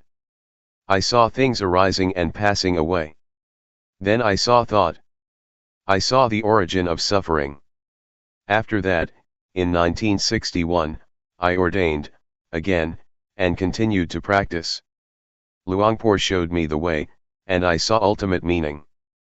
When the stage of ultimate meaning was concluded, I was instructed to look at virtue and the aggregates of virtue, of concentration, and of wisdom. I carried that out until I saw all 3 of them.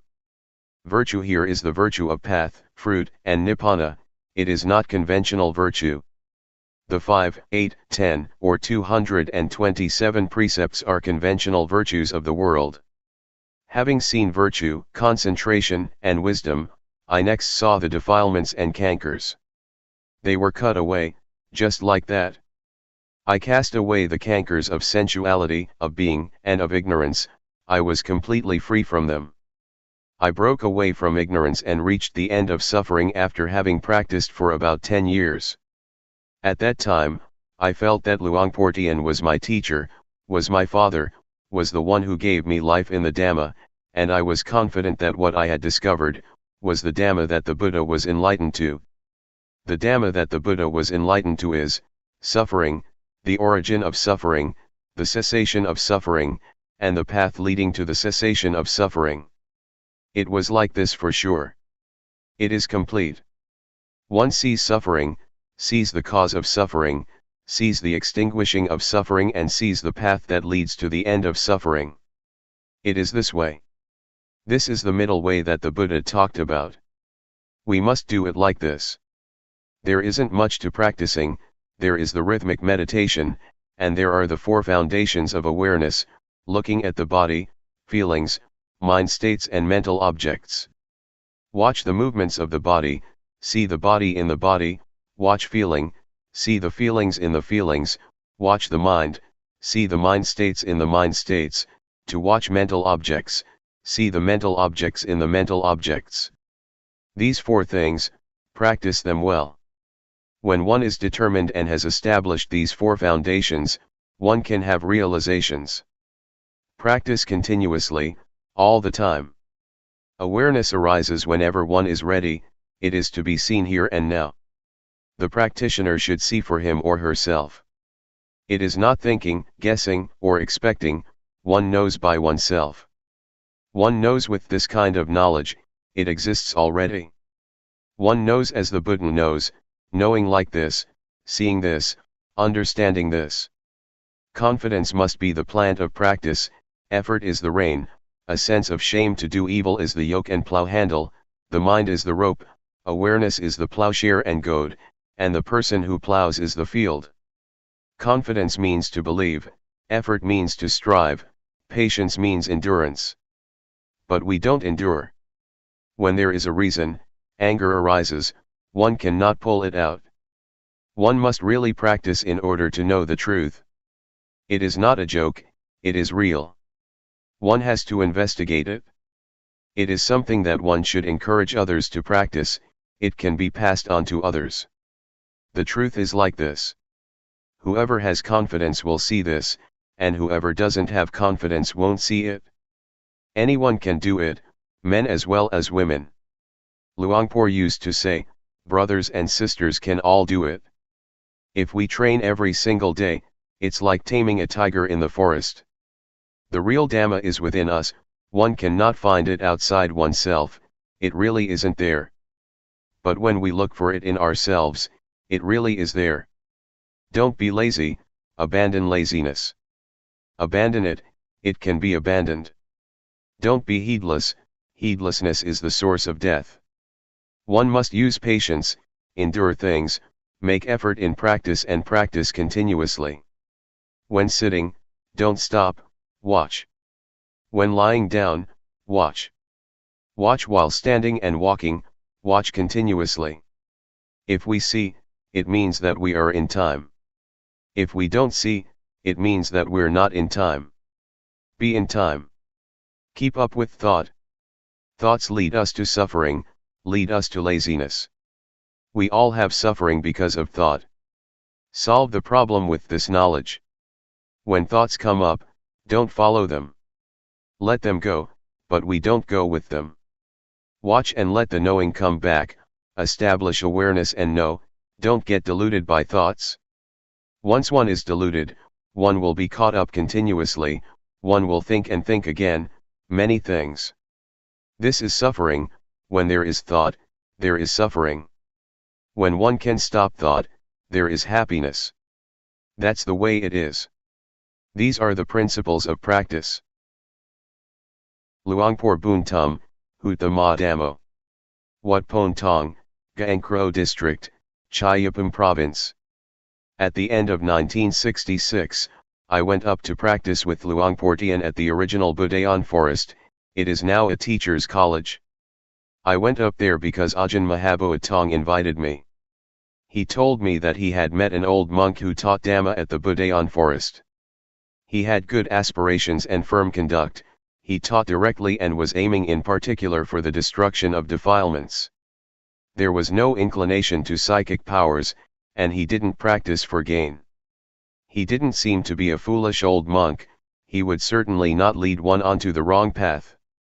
When I had heard about this, I became interested.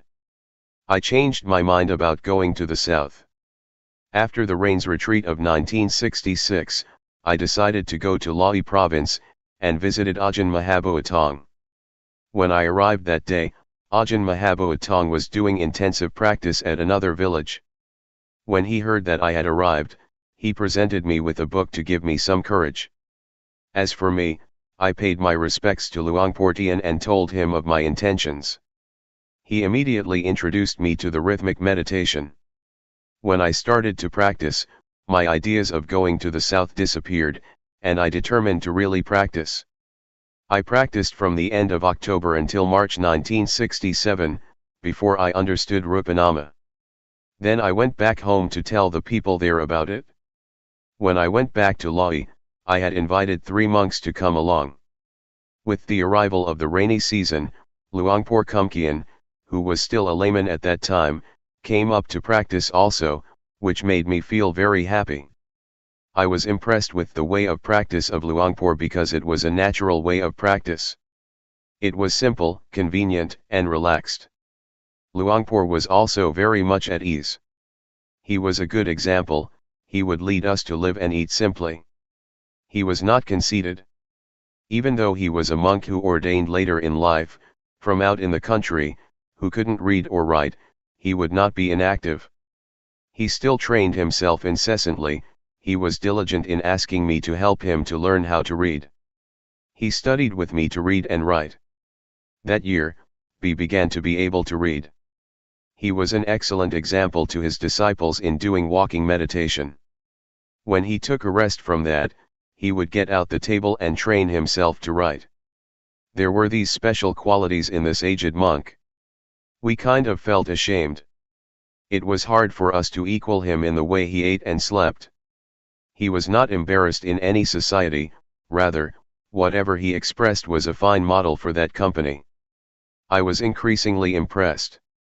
The reason that I left Luangpor and went to stay somewhere else, was not because I was fed up with the teachings, but I was fed up with teaching. In the year 1968, there were a lot of monks and novices, Thai novices as well as Laotian ones. Luangpor had Ajahn Mahaboatong and myself teach them the theories of Buddhism. And so the time to practice diminished. I didn't like to teach. When the Rains retreat came, Ajahn Mahaboatong left to spend the Rains retreat on the banks of a river in another district. I was teaching by myself, no one helped me. As for Luangpor Teean, he left to do intensive practice at Bohome village. I thought hard, I reviewed again and again. I thought about Potila, a teacher in the time of the Buddha who had 500 disciples every year. The Buddha was not satisfied with this, he didn't take delight in Potila being such a big teacher. The Buddha called Potila, an empty person even in the midst of people. This was to make Potila realize that he was not superior, and to let him get fed up with just teaching. When Potila was more and more driven in a corner, he finally went to find a good place to practice. I thought the same way. That year, when I had finished teaching the monks and novices, Ajahn Mahaboatong came down to participate in the examinations. In the year 1969, Ajahn Mahaboatong, Ajahn Teean, Ajahn King, and I, altogether the 4 of us, set out to travel to the mountains of Chayapum. When we arrived, we stayed under our umbrella-like tents. After some days, we moved to a place that is now a well-known monastery. The land was offered in that year by several lay people. The other 3 monks left to spend the Rains retreat and then left again. In 1975, Luangpor Teean came up to stay with me until 1979.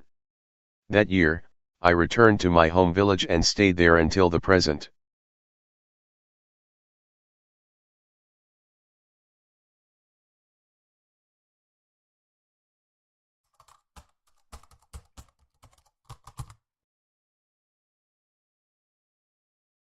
May all beings be at ease, whatever living beings there may be,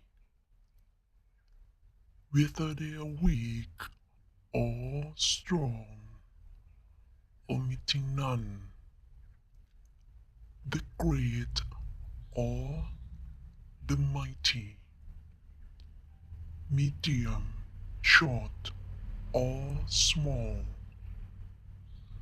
the seen and the unseen, those living near and far away, those born and to be born.